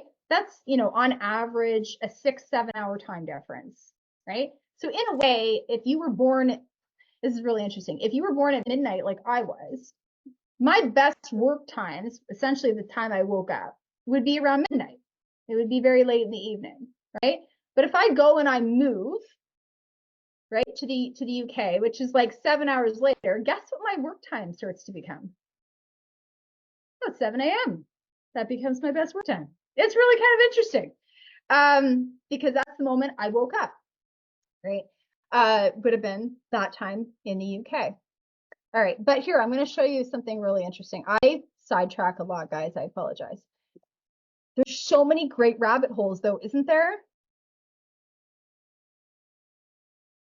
Okay, so let's just look at it for today, and I'll show you what this looks like and what you're looking for.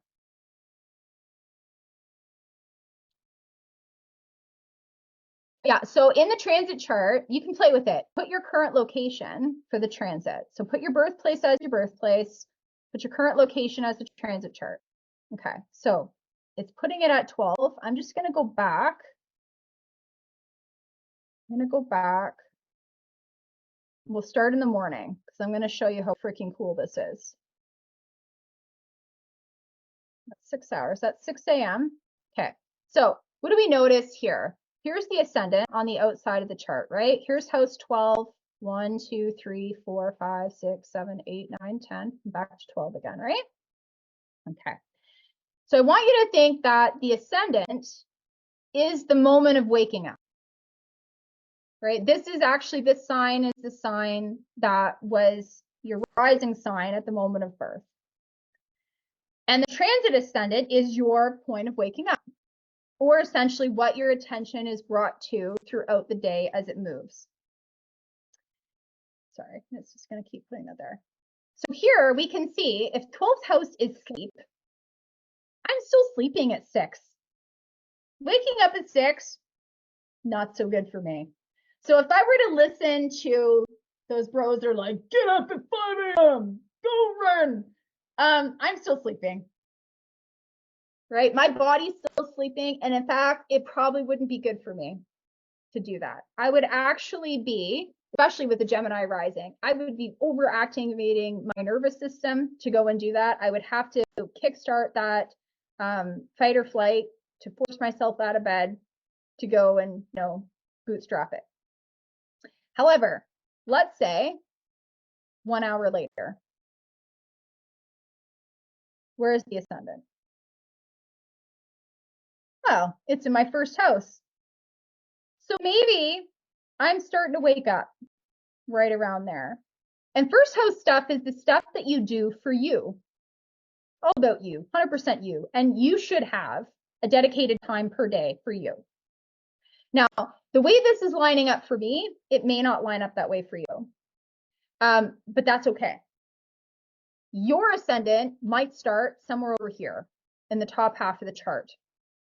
And when we understand that our current location determines a lot about how we might structure our day.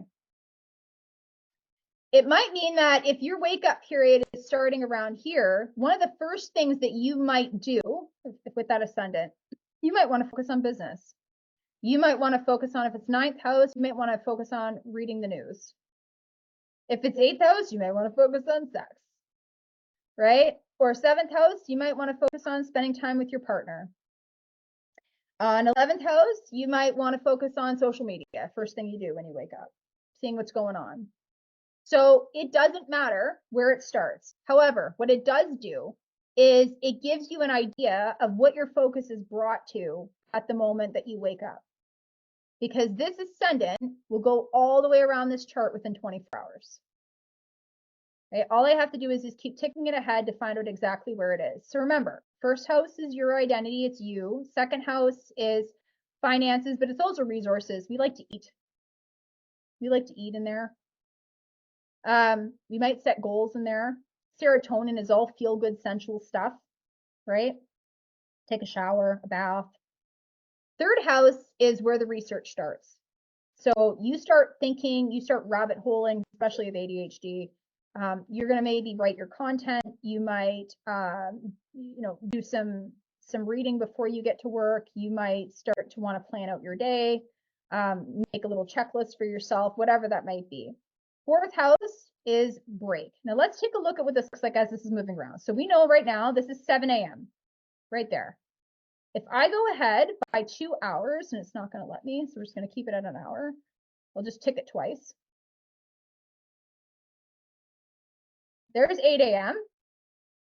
So 8 a.m., I'm starting to think about maybe I want some breakfast. Maybe I want to focus on, where things are at financially, what I'm going to do with my day, how I'm going to use those resources. Those are some things I might do. Another hour, because my houses are small. You can see the size of these, right?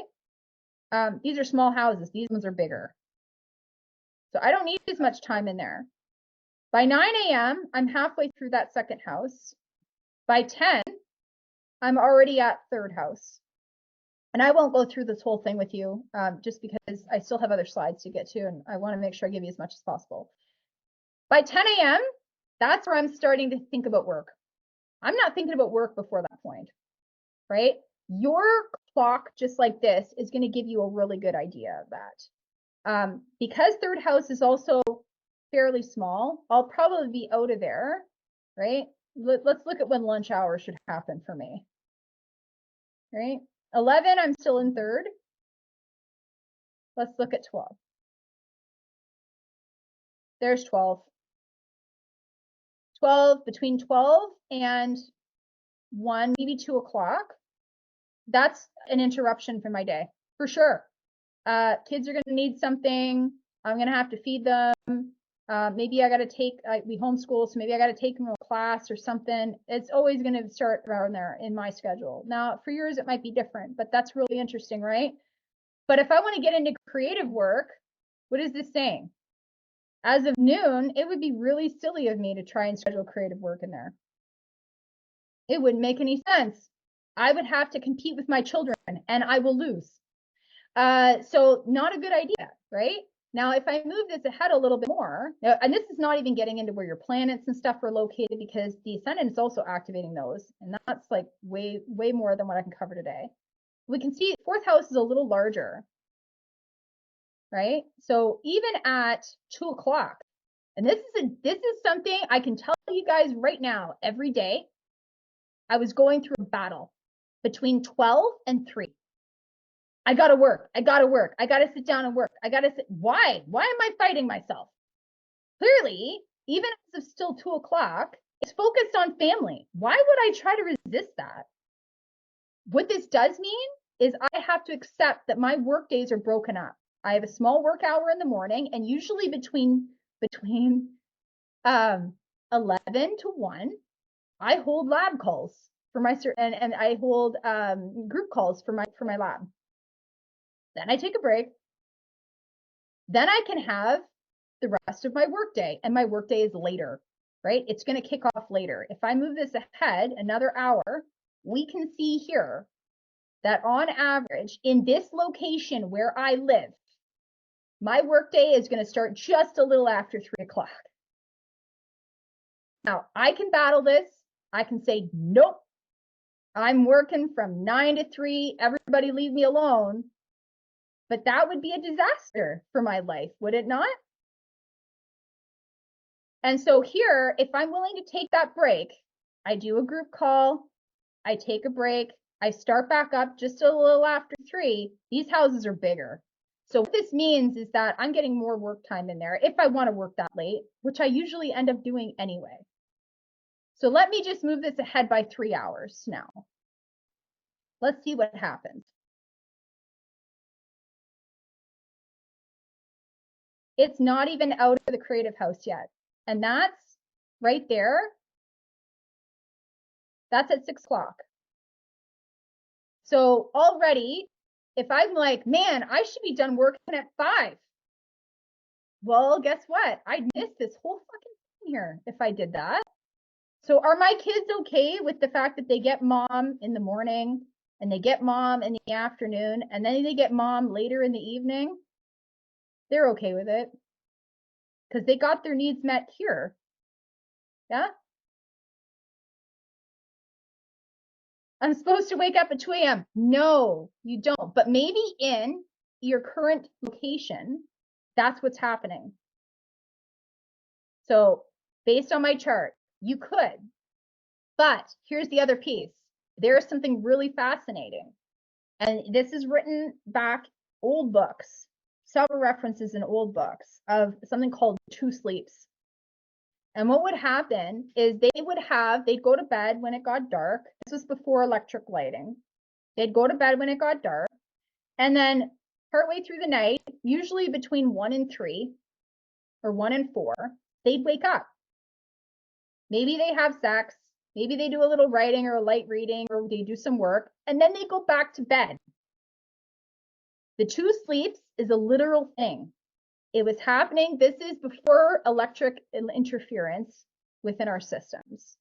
This was normal to wake up around that time.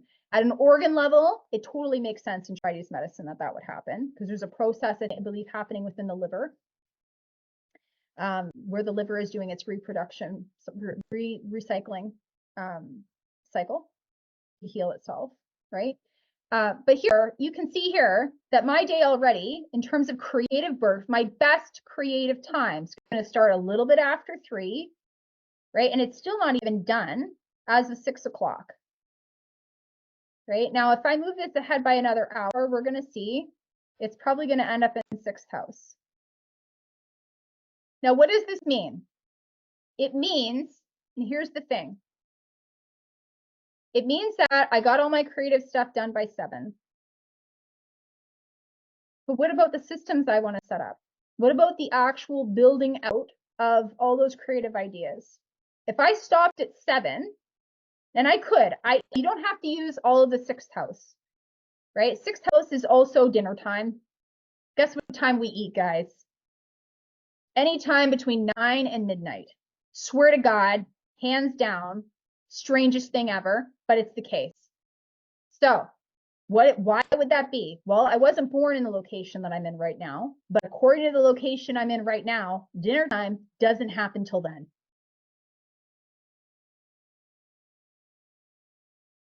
Not strange if you're in Spain. I know. I'm ready to go, guys. Ready to go back. You're ready to go to Europe because everything about how I operate is natural there. So here's the thing. If I decide to be done at 7, okay, maybe I only wanted to do creative stuff today. And then I want to use the 6th house. My 6th house is large, right? My 6th house is large. So I could use part of the 6th house stuff, maybe all the way up until I get to my Uranus. I want to use that to build out all the creative ideas I just had. I want to put them into something. I want to create some content. I want to whatever. That does mean a later work day. But then I go and I have dinner with my family, make dinner, right? For me, my 6th house is fairly large. Yours may not be. The timing of your 6th house may also not be at 7 o'clock where your current location is. But what this does tell you is that when you're waking up, the houses that the ascendant is moving through becomes your focus. So if you want to focus on some of these other houses, maybe you're having a second sleep. Maybe you're getting up in the middle and you're working for an hour or two and you're getting that done. You go back to sleep, right? Really fascinating. I can't say how that would work for you in your location, but fascinating nonetheless. This is just in one day. So if I want to structure my schedule, am I not going to take this into account? It would be ridiculous of me to go, nope, I'm going to start my day at 5 a.m. when that's still in my 12th house and I'm going to work till 5. Well, guess what? I miss all of this. I miss this and I'm waking up in here, which doesn't make any sense. And I get none of the time in here either, right? Maybe not how I want to use it. But what's great about this is as you finish your workday, you eat your dinner, maybe you have time with your spouse, maybe you have a little bit, sex or whatever. Then maybe you have some reading or some things that you focus on yourself and you start to try and sleep maybe in here, right? 10th house is career stuff. If you've done all the stuff in here, then you're able to leverage the career stuff. And if it's reversed for you and your ascendant is out here, you're still activating the houses on the opposite side, right? It's an axis. There's a reason. It's a spindle on both sides that is being fed, right? If you can wake up, house 1 is great. Even house 2 is great. House 3 is not so bad, right? House 4, even there, you're waking up to your family and then you dive into creative work. Notice that in one way, it doesn't really matter what house you wake up in, as long as you understand what you're waking up into, what focus you're waking up into, right? So even if I were to wake up in house 4 or house 5, maybe I'm waking up and I want to do creative work right away, or I want to spend some time with my kids. House 5 is kids too, right? Or in house 6, if I'm waking up in there, I'm focusing on business systems. I'm getting all my admin shit done right away. I'm going through my emails right away. If I'm waking up into 7, I'm spending some time with my spouse, or I'm focusing on delegating. If I'm waking up in house 8, maybe I have some sex in the morning. Just saying.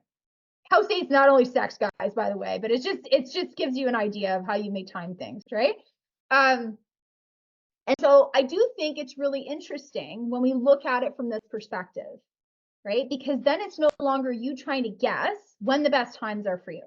Okay, so let's go back and take a look at these neurotransmitters. How do I translate the times of day that correspond to each house? That would be, you're going to see it here, right? So as I'm ticking it forward, this is telling me where the ascendant is right now. It's 7 o'clock at night. That's how you tell the time. Super fascinating shit, right? Okay, I knew I was going to blow your minds today. All right, so let's talk a little bit about these neurotransmitters and these brain hacks of the Zodiac. So we already talked about, and the fact that you guys are still with me and we're 2 hours in right now, you should all get a pat on your back. I'm just going to say. But this is the real work, right? House 1, right? And this is less tangible. You may not have Aries in your first house. Okay. This is just the natural houses. How did that house naturally expresses itself? You're going to have a zodiac sign in there that may not be Aries. I don't want to confuse you here. I can't possibly explain all of this today, but I'm going to give you the structure of it. You can literally just look at this only as house 1. Okay. But you can also look at it and go, where's Aries in my chart? What house is that? And just follow. Maybe that's the kickstart of your day. It could be, but it doesn't have to be. Aries, as we remember, Aries energy is to start, to give you a second wind, and to complete. Those are the 3 things that Aries is used for, right? So that could be at any point in time in your day. It doesn't just have to be how you wake up. As you can see in my chart, as we just looked at here, I don't have Aries in the first house. I have it in my 11th house, right? And it's actually, I won't get into this, but it's intercepted, right? It's not on the outside of the house. It's stuck in the middle, right? So we might say that that could be a challenge for me. But in here, this is not the start of my day. In fact, I'm sleeping around that point if I go to bed at a normal hour, which I don't, but I would be sleeping around that time, right? Because if I move this ahead, let's go 6 hours from 7.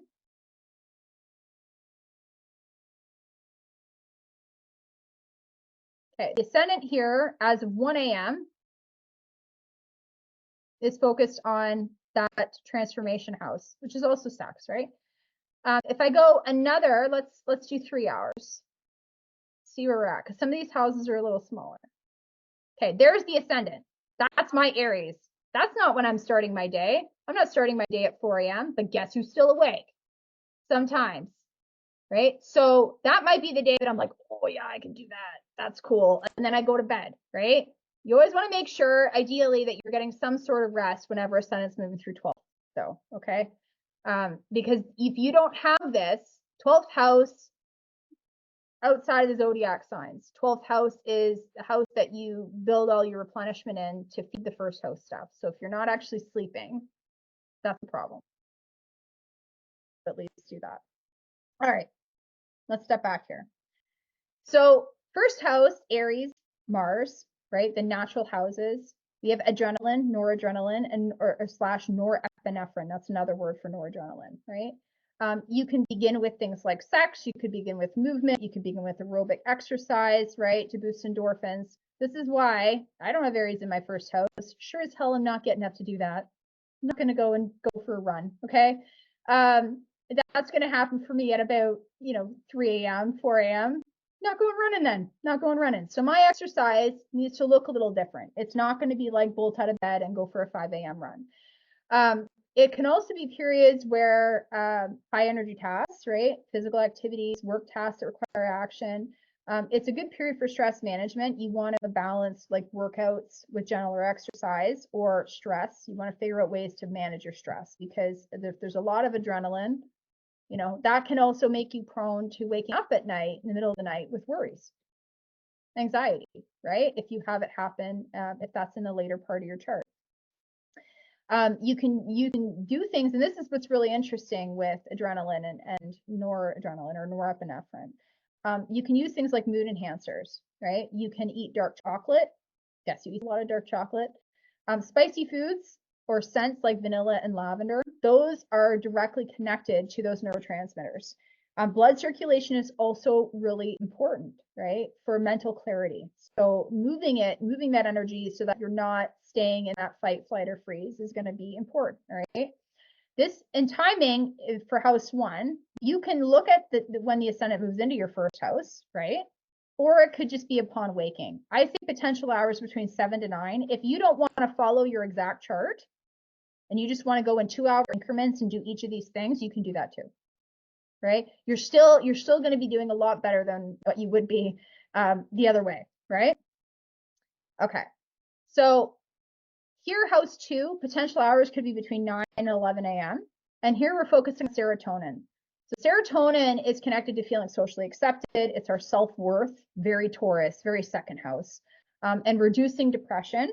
Serotonin also regulates melatonin production, which aids in sleep and combating SAD.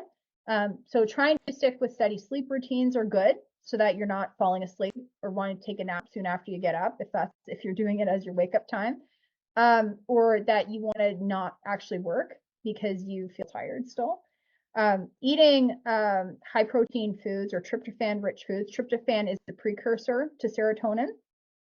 With complex carbs, reducing caffeine, alcohol, and sugar, because serotonin does not need stimulants. It actually does not do well with them. Right. So if you're going to have that coffee in the morning, have it in the morning and not, between the hours of 9 and 11. That might be something to look at. Right. B vitamins, especially B6 and B12, those are needed to convert and create serotonin. Exposure to sun. So this is one of the best times for you to go sit outside on your deck, right? Or go for a walk before you actually start your work. Notice we haven't mentioned work in here. 9 to 11 in a lot of cases for most people, if we're just doing an average time frame of waking up in the morning, actually not the best, most productive hours. You're going to naturally resist it. Oh, sorry, it kicked me out. Why? Okay. It's also because that exposure to sun is going to increase your serotonin and your vitamin D, which we'll talk about. Things like massages, hugs, acupuncture, gratitude, right? Visualizing good outcomes, all of those boost serotonin. The challenge here is maintaining motivation, because that's where it's going to drop off. You're going to wake up feeling pretty productive, and then usually you're going to have a dip right around this time. And that doesn't mean that your workday is shot. It just means your workday is broken up, right? And boredom and sustaining interest are going to be a little bit more challenging, right? Okay. House 3, we have acetylcholine, which I can never pronounce, and glutamate. This is the best time for learning, memory, and info processing, right? Glutamate is going to enhance neuroplasticity for better cognitive function. Glutamate and GABA, which we'll talk about GABA in a second, actually that balance is crucial for brain health. And GABA is Saturn, right? So where Saturn rules in your chart, and we're not even going to get into actual chart placements, but this would naturally be house 10 and 11, right? So the staying with long-term goals, right? Gemini is going to jump from thing to thing, but the balance between glutamate, Mercury, and GABA, Saturn, is crucial for staying with long-term goals, right? So when we understand that connection, that's really powerful. Acetylcholine aids in forming memories, staying alert, and focusing. So if you have struggle focusing, you want to focus on increasing acetylcholine, which is foods rich in choline, zinc, magnesium, like dark chocolate. So this is why, interestingly enough, if we use dark chocolate as a reward, if you can stand dark chocolate, I love it, but not everybody does, or almonds or bananas, when you're sitting down to do your work, that's going to help you stay focused, because it provides the precursor that creates acetylcholine. Omega-3 fatty acids, ginkgo biloba, ginseng, and rhodiola are also good for that as well. Coffee can be a help to focus, but in moderation. So if you're going to pick up coffee again, you're going to probably do it between 11 a.m. and 1 p.m. Right? So kind of take a little bit of a break when we're trying to focus on building serotonin. Increasing glutamate is exercise, sulfur-rich foods like vitamin C, selenium-rich foods, ginger, vitamin B6, milk thistle, avoiding alcohol. Those are all good. And both of those are needed for focusing and doing that deeper research and deeper work and learning activities. All right, that brings us to house 4, which is the natural ruler is Cancer, or the moon. And the neurotransmitter, which is one of the most powerful, is oxytocin. And there is something that competes for oxytocin, which is your phone. They have figured out a way with how they've designed phones, 2 things that we crave and that we're often lacking in. The use of the phone has been proven to increase oxytocin, which is a bonding hormone. Oxytocin is when you give birth, that high connection that's created between you and the baby to bond, for you to take care of it. That's what we're doing with our phones, right? So the giving up of the phone and the staying away from the phone is very hard, because if we don't have a replacement for it. So extra hugs works really well. Extra connection works really well, especially if you have challenges with staying away from it. The other thing that the phone triggers is dopamine.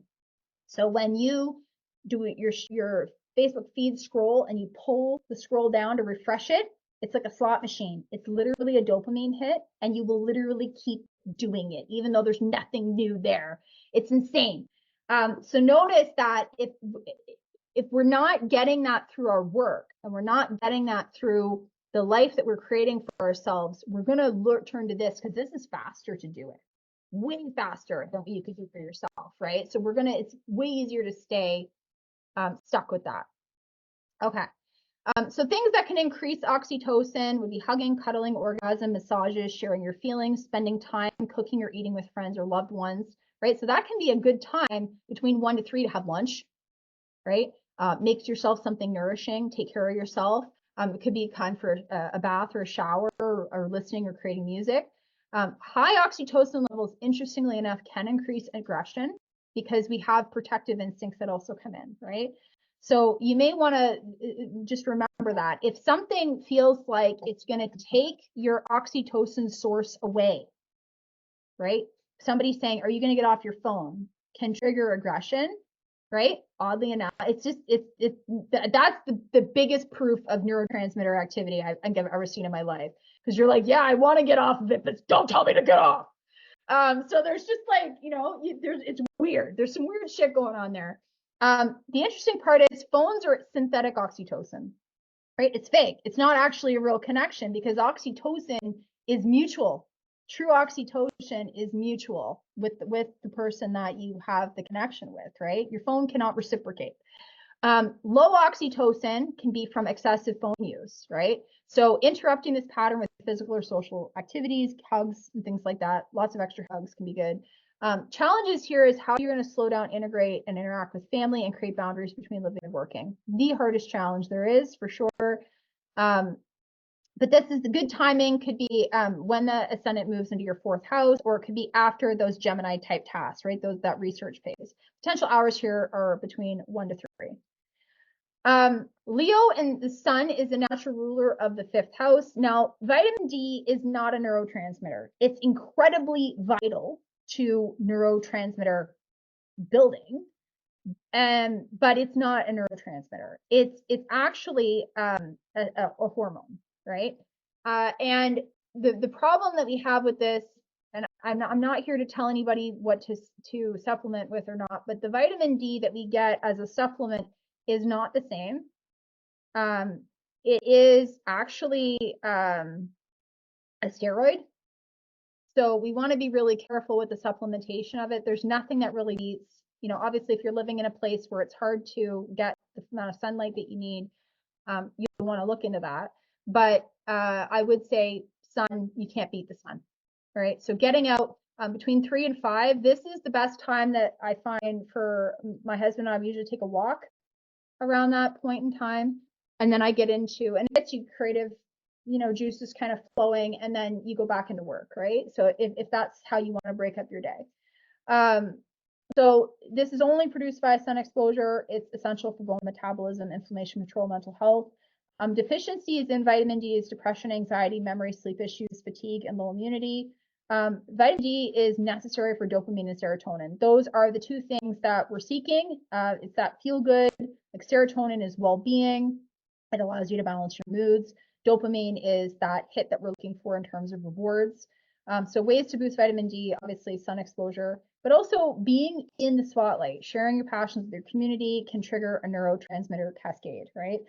Engaging in playful and artistic interests as well.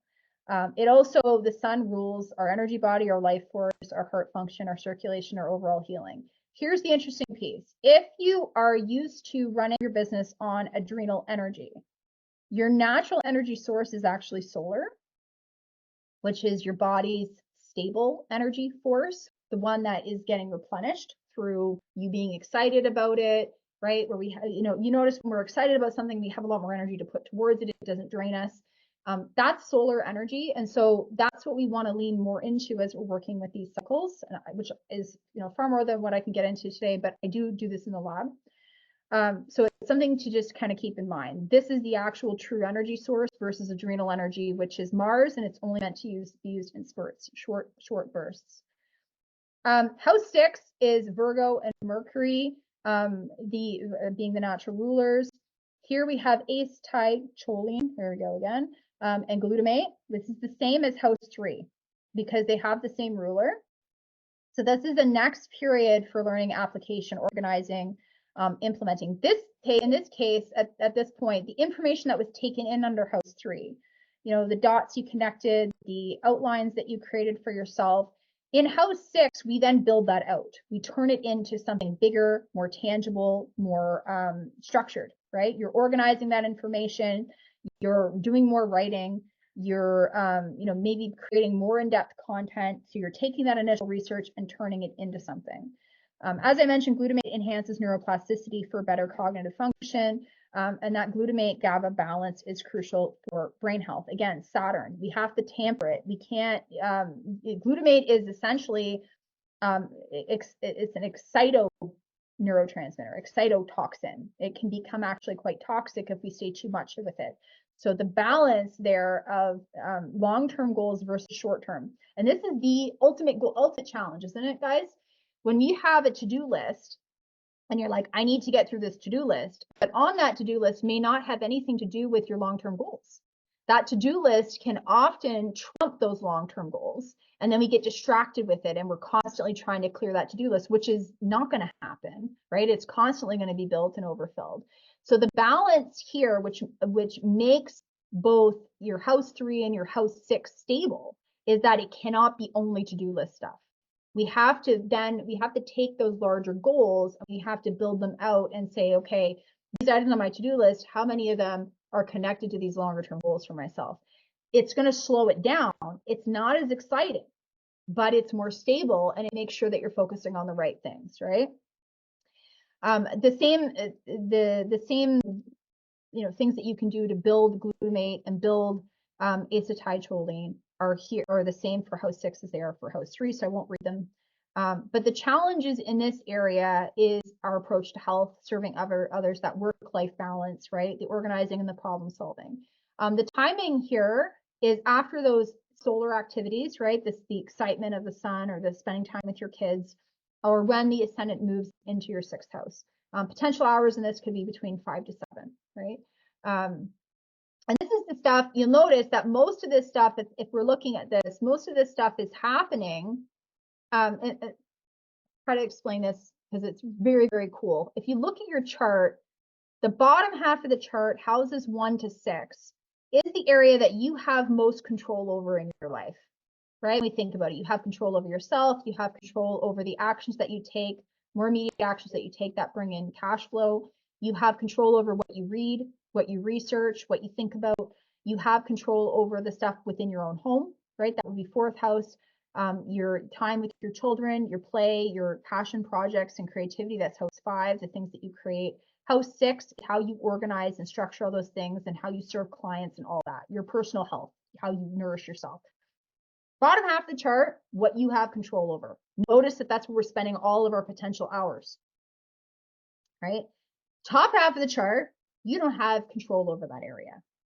You don't have control over what your partner does. That's when we're getting into house 7. Your teammate, your team people who you delegate tasks to. Like we can try to, say, hey, I want this done, but they don't have to do it.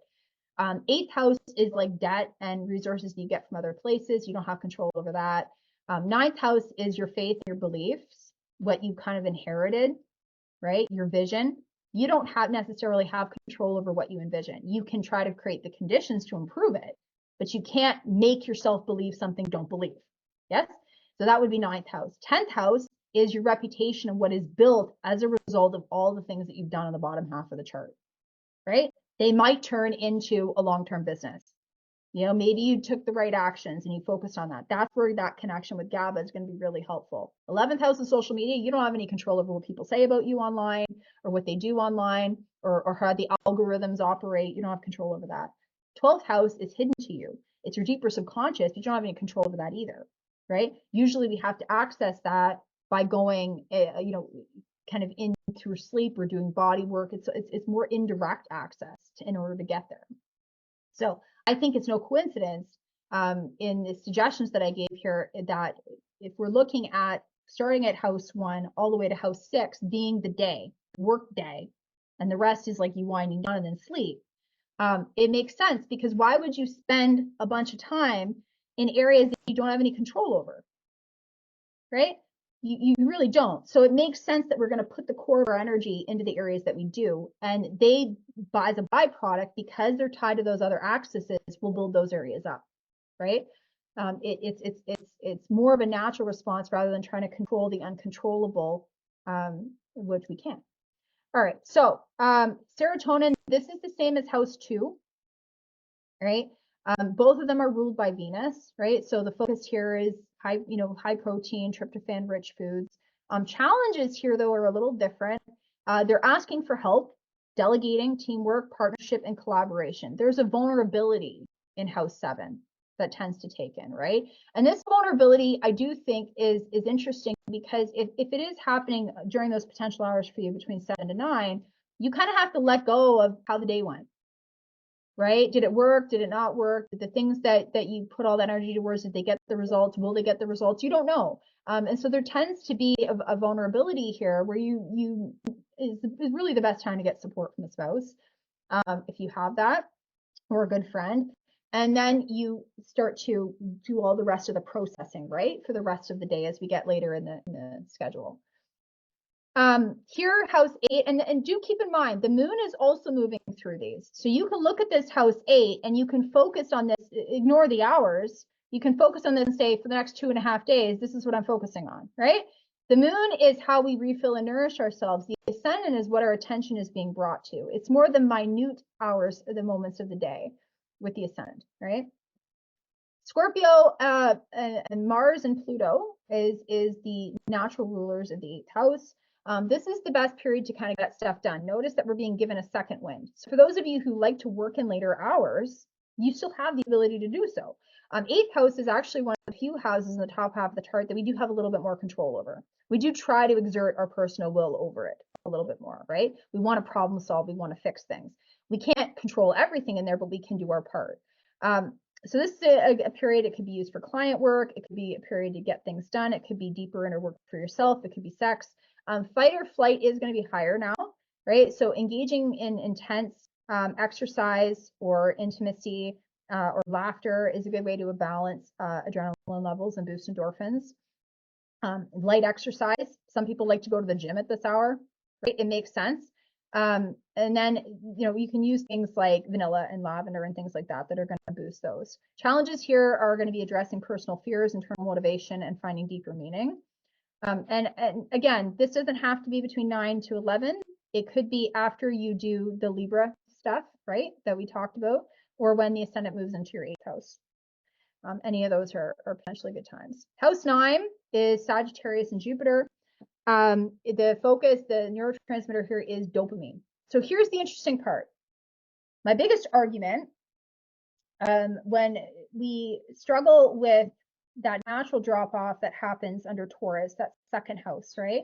After you get started on something, the momentum starts to kind of die, the excitement starts to kind of die a little bit. The way to keep that going is you have to build in micro rewards. That's the only way, right? And that's going to boost serotonin, but it also boosts dopamine. Now, dopamine is a second house thing, but the interesting part about dopamine is that it competes with serotonin.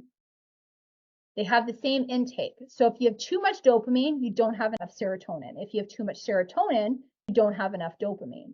So the way to kind of balance that is you actually, by building in those micro rewards, when we hit that second house stuff, is we're balancing the dopamine serotonin, right? So the dopamine is the more immediateness that we need to keep it going. And the serotonin is the well-being that results from having stability and getting to keep things and do the things you want to do. So do keep that in mind. That's why I make that suggestion, because they actually are very competitive in terms of the same pathway. So the best period for personal growth is house 9, spirituality, vision, big picture thinking, learning, teaching. Dopamine is the high we receive after accomplishing something or getting something we want. Dopamine seeking can lead us to drop tasks or easily get distracted by phones and tech, because phones provide a lot of dopamine. We can prevent extremes by breaking big tasks down, multitasking for variety, and building in short, quick rewards. What's interesting is dopamine, like glutamate, is very excitable. It's actually like when we think of that excitement, you're actually feeling the neurotransmitter. That's what that is. It's the weirdest thing when we think about it in terms of that, but that's what it actually feels like. And too much of that is actually toxic to the body. No surprises, but hilarious nonetheless. Some ways to increase dopamine would be creating a checklist, completing small attainable tasks, focusing on small wins over big projects, or not doing more long drawn out achievements. You want to break things into milestones. Managing excess and expectations is the challenge under House 9. And potential hours here, if you are following the original one that I made it as a suggestion, again, you don't have to, 11 p.m. to 1 a.m. is where that would be taking place, right? Okay, House 12, and this is a good time that you may want to use that period to set aside to do something for yourself. If you've been working all day, that might be the time that, you might watch a movie, you might, make yourself some popcorn. It's late at night, but if you're following the potential hours, but it is kind of a necessity to feel like, yeah, I worked hard today and I'm rewarding myself. House 10 is naturally in the natural houses is Capricorn and is ruled by Saturn. As I mentioned, Saturn is GABA, and GABA is actually, it reduces nerve cell activity. Now, we would normally think this is not a positive thing, but when you have neurotransmitters that are very excitable, that because that excitement is quick, it doesn't last. And so we don't tend to stay with things very long. If we're focusing on one excitement after another, it's easy to follow one transmitter excitement to another transmitter excitement and not get things done. So GABA is about promoting stability and objectivity, which is very similar to Saturn's influence. Some ways to increase GABA is kava, lemon balm, feverfew, passion flower, traditionally fermented foods, yoga. 1 hour of yoga increases GABA by 27%. Vagus nerve stimulation, like singing, meditation, chanting, prayer, cold showers, light exercise, breathing exercises, acupuncture, reflexology, zinc, ginger root, and all of that is really good. Laying on your right side, fasting improves vagal tone, and gag reflex stimulation, oddly enough. So like your toothbrush or like one of the tongue depressors and things like that, it actually increases GABA. Challenges here are assessing resources versus long-term goals and excitement. And potential hours here could be between 1 a.m. to 3 a.m. Okay. House 11 is Aquarius. It's naturally ruled by Saturn and Uranus. Here we have GABA and acetylcholine and nitric oxide. Holy crap. Best time for social media management or engagement. Now you might be thinking 3 a.m. to 5 a.m. That's not the best time for me. But oddly enough, it may be the time that is better for you to kind of just put something out there and then follow it. Like it could, whether you're scheduling something, it may hit more time zones that way. But it's not only social media engagement, right? The 11th house is the completion of the creative projects that we've put out, right? So it's when we provide them out to the greater world, right? So we're looking for connection with larger audiences, making a difference, making an impact. In this case, leading communities or participating in communities, putting out creative offers. This may be the period you decide to schedule it out if you are following those potential hours, or you may just look at your ascendant and find out when it's there. That could be a good time to post for you. It is also connected to long-term memory. It acts as a messenger for many organ systems, especially the central nervous system, and what we call it's a retrograde messenger because it aids in cell communication. So it kind of goes back and forth. To increase nitric oxide, regular exercise, diets rich in nitrates, which are not necessarily great for a lot of people if you have too much nitric oxide, but leafy greens, beets, garlics, sunlight, and then there's a couple different supplements there. And then for the other neurotransmitters, you can just look at 6th house and 10th house because I cover them in there. Challenges here are social expectations, social media, and public opinion. And potential hours here between 3 to 5 a.m. or when the ascendant moves into your 11th house. All right, last but not least, dopamine and adenosine triphosphate. So this is naturally ruled by Pisces, Jupiter, and Neptune. Dopamine is necessary to create that adrenaline and the noradrenaline or norepinephrine, which is the 1st house. So if we don't get sleep, we don't create the dopamine and we don't start our day well. So it's really quite interesting in how those neurotransmitters are connected. ATP, which is adenosine triphosphate, is actually the energy carrier of the cell. and it's crucial for sleep regulation, right? So dopamine seeking, interestingly enough, sometimes we'll still find ourselves, if we're in great avoidance, you may not have gone to sleep yet if you're up late and you're on your phone. So the phone is really, it's very susceptible that we're going to pick it up again early in the early morning hours because we're seeking that dopamine hit. So quite interesting. Same suggestions here for improving dopamine. In order to increase ATP, sleep, consuming foods that are rich in nutrients that support cellular energy production. This is the mitochondrial energy. So that's something that we're just starting to learn about a lot more. And so there's lots of different suggestions on that you can look up that I probably couldn't have fit in here anyway. But and also regular physical activity. Challenges here are managing unconscious motivations, trauma, sleep, rest, and psychological stress. Potential hours are between 5 to 7 a.m. or when the ascendant moves into your 12th house. Okay, so how are we going? How are we doing so far, guys? Because wow, we are 2.5 hours in. And I apologize, it took me a little bit longer.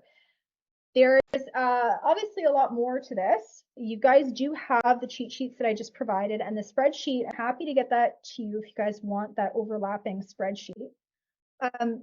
But is it okay if I give you just a little bit of a breakdown of what we do inside the lab so that you can see how this all fits together? Because it's more than just your schedule, right? It's more than just your day-to-day, which is huge and super important.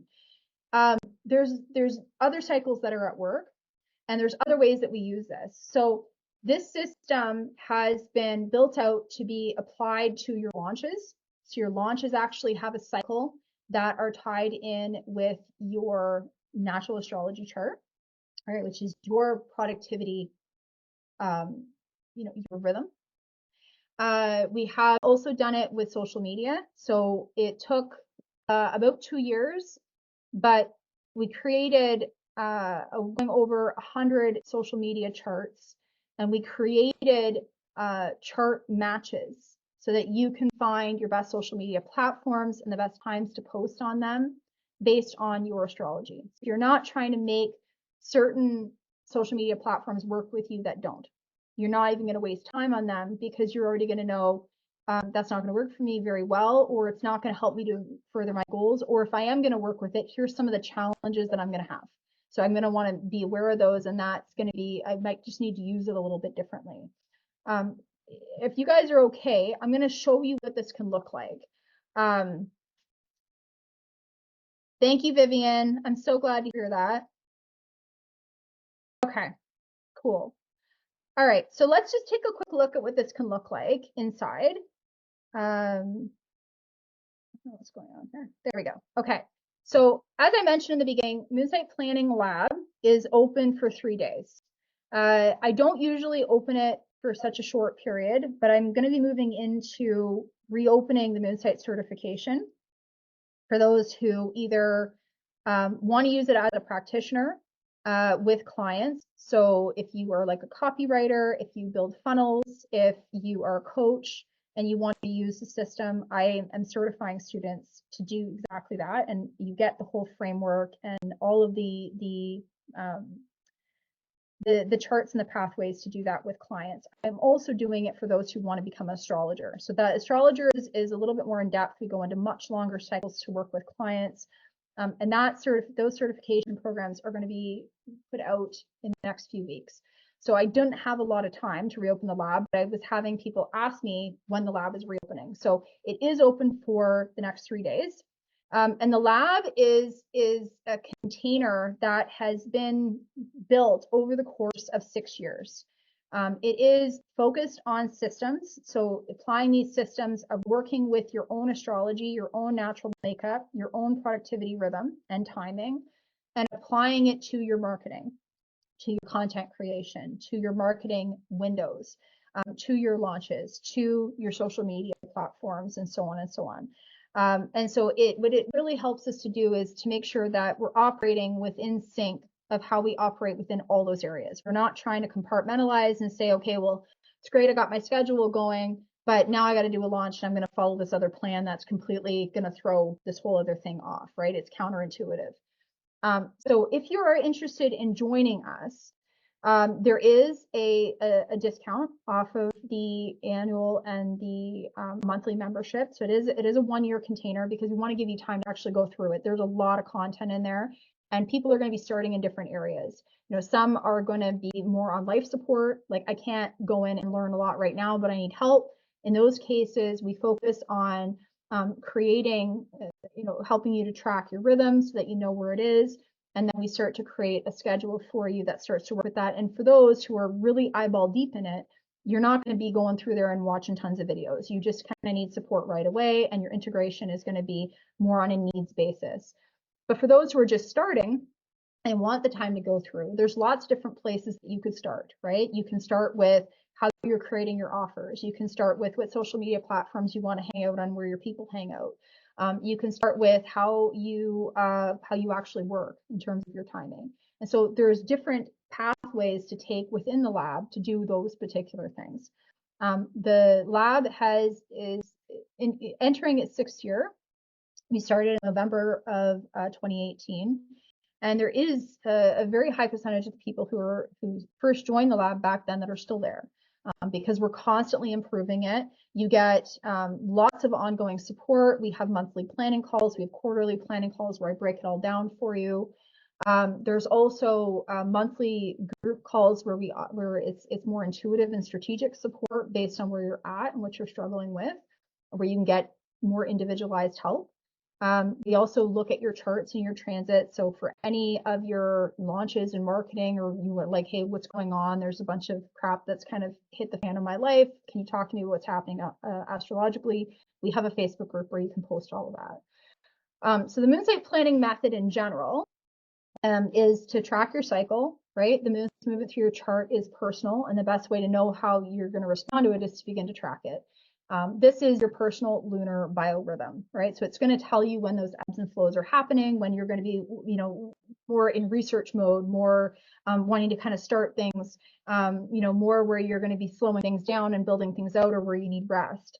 The second part is understanding the elements are taskmasters, right? So the moon is predictable, and through it, so is our planning. So we can always know ahead of time what we're going to be feeling, our energy level, our mental focus, by using the moonsight calendar and your chart, right? So you're going to know what areas of life it's moving through. Even if you don't know anything about astrology, and it's not jargon based, I promise you that, using this system, you're always going to know what the coming energy is and how to best use it. And I also talk in the planning calls about the larger ones too, all right? Because we have Mercury retrogrades 3 times a year. And depending on your Mercury direction, how you respond to that is going to be very different. You're going to have catch-up periods, you're going to have slow-down periods based entirely on that alone. And knowing that, and knowing how we are doing those longer sprints throughout the year, those 3 times a year, is very helpful for content creation and projects and setting goals. Step 3 is to plan. So deciding what those goals are, breaking them down by task and how soon they need to be done, and then working with those elements to assign your tasks to your most productive days. It just makes it easier. We can't fit that in all the time, right? Sometimes you're just like, I have a deadline and I can't do anything with it. In that case, we focus on meeting the needs of the moon in those signs and in your houses to make sure that you're still being supported, even during challenging periods when things are not going quite according to how you'd like them to. And that happens a lot, right? So no matter how, we're going to have that happen. So within the lab, you're going to see a dashboard like this, and actually the social media is up there, so I didn't update this one, but there is one section on there, and these are short. These are meant to be used within an hour or less. Each one of these can be built within an hour or less. Whether it's your schedule, setting up your tasks, you can literally just only look at that day if you want, or you can plan them ahead. Your marketing, which is focusing on your marketing containers, your social media, which is this part of the social media is focused on what do I want to talk about on social media today or this week. But there's a whole other section that you're going to get, which is the moonsight social system, and it helps you to make all your matches. So you're going to know, okay, I'm only focusing on Instagram and I'm only focusing on Facebook groups, and that's it, because those are my best and that's what I want to start with.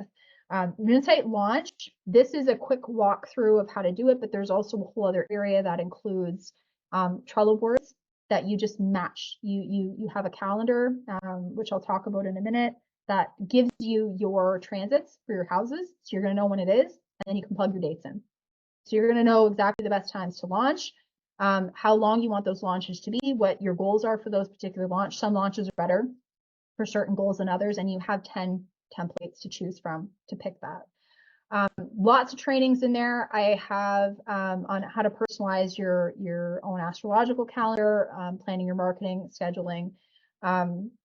And so any upcoming updates, you'll get access to that for as long as you're in the lab. The new monthly planning calls, as I mentioned, you get a cheat sheet. There's actually a full book that you get with them. We do something called Cosmic Planning Extravaganza every year, which is essentially a mega planathon. And if you're here because you encountered that, you're like, oh, I don't know if I can handle that. That's not like that every month. That's just the larger overarching one. And then we break it down month by month, day by day, in each of the monthly planning calls. So we focus on 1 month at a time, and we also have quarterly calls as well. And this is to help you map out your launches, your promotions, your goals, not just launching, but your goals and how you're pacing those goals out. And you get cheat sheets just like this, so that you don't have to worry about, planning something during Mercury retrograde when it's not good for you, or when you're going through personal transits that you're going to be lower energy in. And we talk about those as well. The group coaching calls also happen once a month. They're usually right around the full moon. All our calls happen on Mondays. And so the goal with this is, my background, even before getting into astrology, was psychic mediumship and business coaching. That's what I did for over 20 years. So what you get in those calls is more immediate support based on what I'm picking up around you and your question. So it's like it's almost like needle in a haystack. You kind of pull it out like hot seat, and you get the support that you need when we're stuck. And full moon periods, it's kind of a critical junction in the cycle. And it's the period where we're most aware, but we're also most confronted with the challenges that are in front of us. So it does help us to kind of just make minor adjustments at that point. The quarterly planning calls are held once every 3 months, and they are based on the Moonsight Planner. So you get the planner, plus we go through that, and you get a 3-month planning container 4 times a year. And this helps us to kind of know ahead of time, like if I want to plan out my launches or what are the best dates for the next 2 months or 3 months, then you have that as well, right? And so it gives us the advanced planning, and then in the monthlies we kind of go a little bit smaller, and maybe you change your mind, right? You're like, I didn't actually want to launch that then, and I need to kind of revisit that. And that's where the monthlies are going to kind of come in. Thank you, Rach. She said the lab's amazing, been a member for 4+ years. You guys are awesome. Thank you. Thank you, Sabina. Thank you, Emily. You guys are awesome. I love that you guys are here. Even though like we talk about this stuff in the lab, you're still attending this call, which says a lot. I feel very special right now.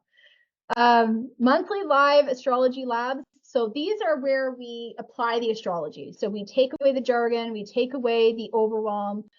You can bring any of your questions. We look at charts through there, so you can submit your chart and use it as a guinea pig. You can, of course, have your chart looked at any point in time. If you have questions about specific timing or things that are going on, you can post that in our Facebook group, and I answer it. But the labs are where we can learn about how to read the charts and learn what's kind of going on in them ourselves, rather than just having someone tell us what's happening. We can start to look at it ourselves and learn how to interpret these cycles for ourselves. We go over things like the houses, we go over the zodiac signs, we go over the planets, and how they can be applied in different cases and what we're looking for. Emily's like, you always pull out new rabbits. We got to be in all the holes. I love it. I love that you guys like the rabbit holes, because I can't stop them. They're there. And I like to nerd out about them. So it's great. It's all that the neurotransmitters that we get to set off when we do that. Weekly Mooncast, you get a document that looks like this. It's usually about 12 to 15 pages. These were being released once a week, but we now have them released once a month. So you get all 4 weeks up ahead of time, so you can plan. And what's in them essentially is it focuses on what to talk about on social media, how to focus your marketing, growing your business. What are some things that you may want to build in for yourself, like in terms of current cycles and transits? They're fantastic, and they really do help with just having a quick glance and going, oh, okay, that's what I can talk about. A lot of lab members use these to write their content. So they'll use them to write their newsletter or an email to their audience or their social media posts. We do have Moonsight Social as well, which can helps to break down like the formats and things like that. But this is just a one quick, quick glance. It is about 12 to 15 pages, but it's marked day by day. So you can go through and look at it. And it helps you to kind of just be able to pace the energy out on what to look forward to or how to structure what you're talking about. Moonsight Planner Bundle, you'll get the PDF version of this, or if you're in the full moon, I mail them to you. And so this is your planner for the year, right? So what we do in the lab is this is the structure that allows us to do all of the detailed stuff inside the lab. So in it, we can, how you decide that you want to use this planner is what we do in the lab, right? The planner itself can be used in all kinds of ways, but the lab itself helps us to really get into the micro of how you are personalizing it for yourself. You also get the Moonsight Digital Calendar. Right now, 2024 is available. 2025 will be available. It's already available now, but it's given to you at the end of November, unless you are in the unlimited and you get it right away.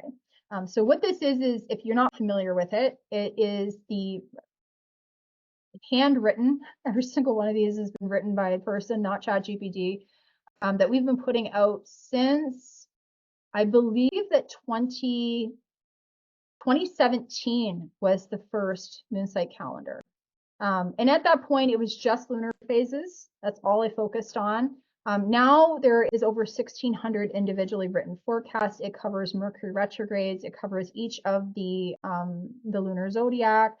It covers the eclipses. It covers all the transits of the planets and how to use them, their retrograde cycles, and what to expect, right? So all of those are in there. And we release this every year. And so this is the first year, the end of last year was the first year that we released 2 years at once.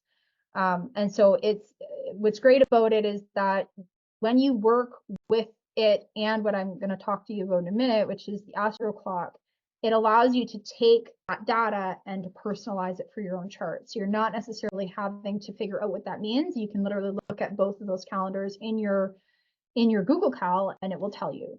The Facebook group is basically unlimited support. I'm there Monday to Friday. You're still welcome to post on the weekends, unless it's like a holiday.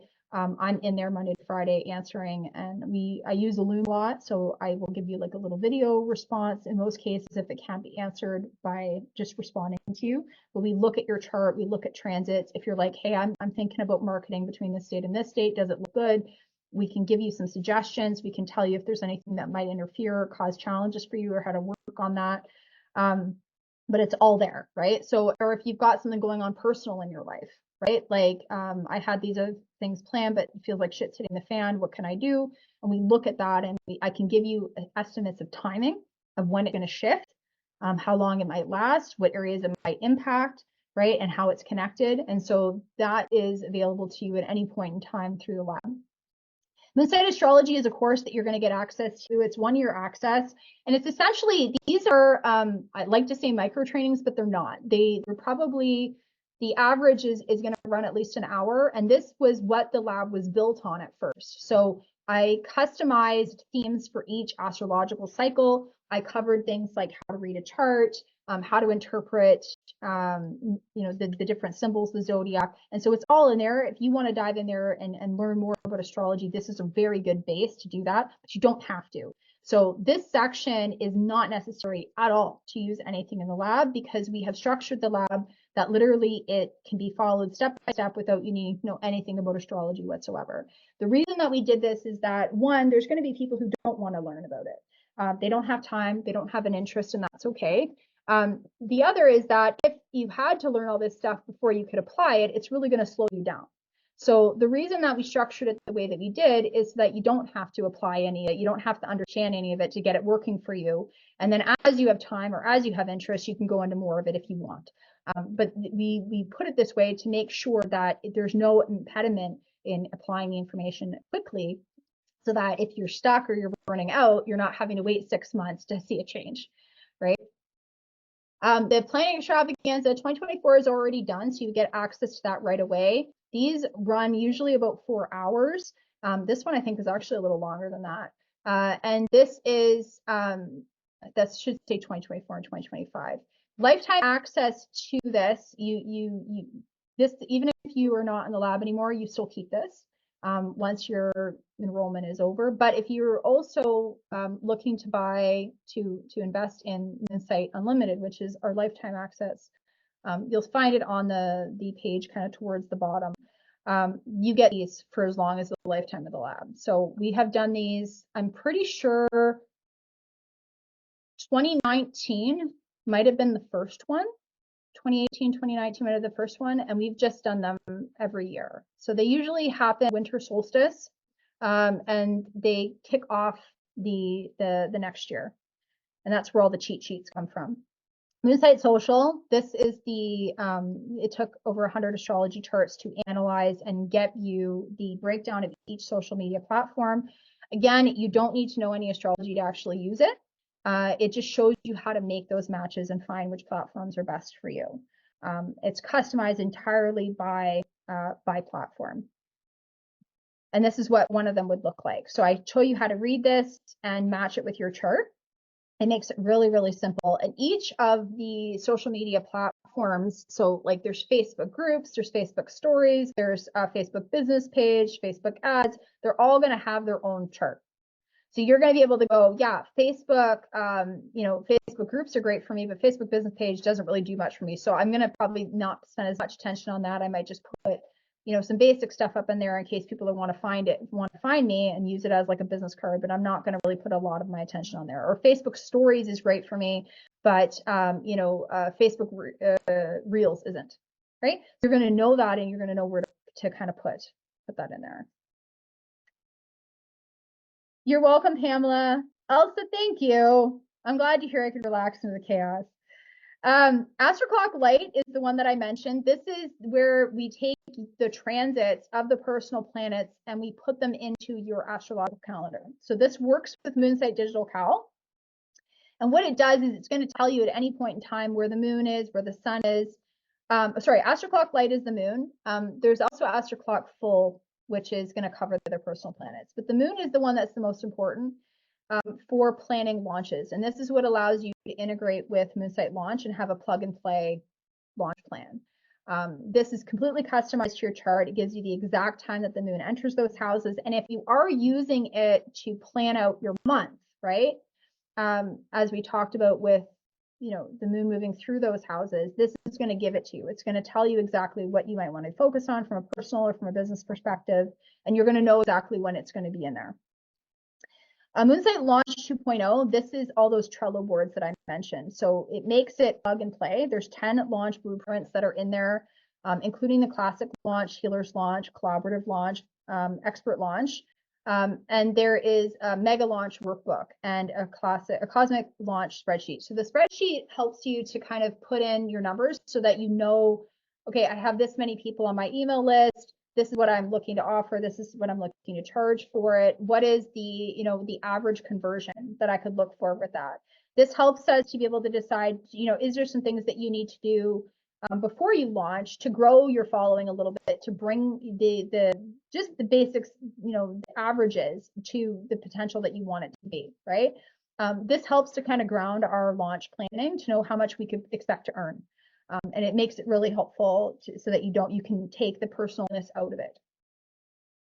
Okay, so this brings us to the final thing. With this, you get the lab, you get monthly live labs, you get the weekly mooncasts, which are actually now released once a month with all 4 weeks. You get the monthly planning, you get group coaching once a month, you get the quarterly planning calls, you get Moonsight Astrology program, Cosmic Planning Extravaganza, Moonsight Launch 2.0, Moonsight Calendar Duo, Astroclock Light, Moonsight Social. There's also a discount off a certification with this. So if you enroll in the lab, there is a $500 discount to be applied over the course of your certification. For those of you who join Unlimited, so there's a couple options here. Unlimited is a little bit of a different price than this one, but it gives you lifetime access to everything that we do in the lab, including a bunch of other programs. And the discount on the certification for that is $1,000. There's the Facebook group support, and for those who are looking at doing the pay in full for this, which is the full moon package, there's a 90-minute session included in that. If you're not looking to do that, there's payment plans. And there's also on the offer page, which is at moonsiteastrology.com/lab, I have an offer there for the unlimited.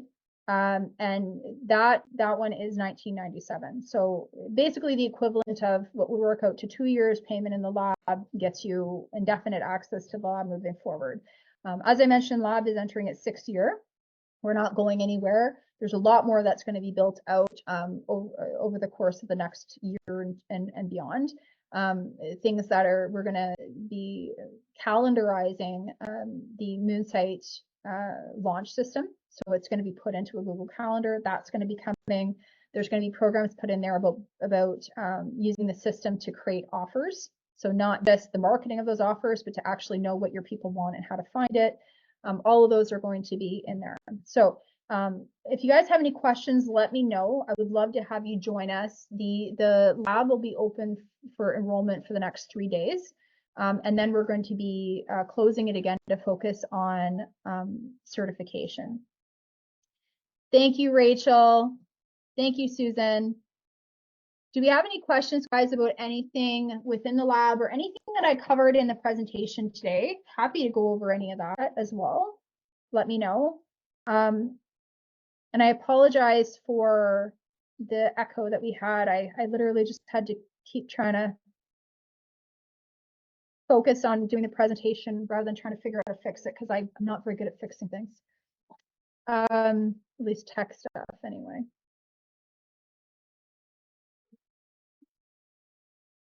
Feel free to let me know in the comments if there's questions.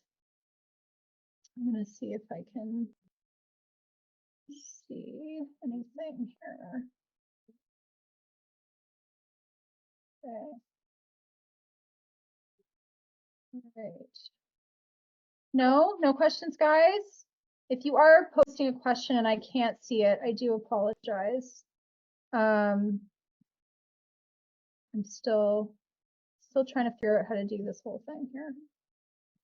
Okay, too many screens. All right, I'm having trouble accessing the website.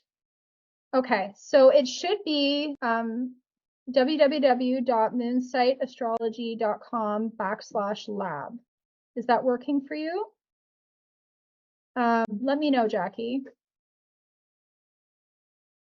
Certification, you got it, Janice. I'm going to be posting, you'll find the certification stuff. It will be released. I don't have exact date on the event that I'll hold because I'm going to do a couple of trainings around it. But the program will open for enrollment June 3rd. So, and it will be open until June 12th. So, and what it's going to be as well is it'll be level 1 foundation, and it applies to both tracks. So whether you're interested in the practitioner or the astrologer or both.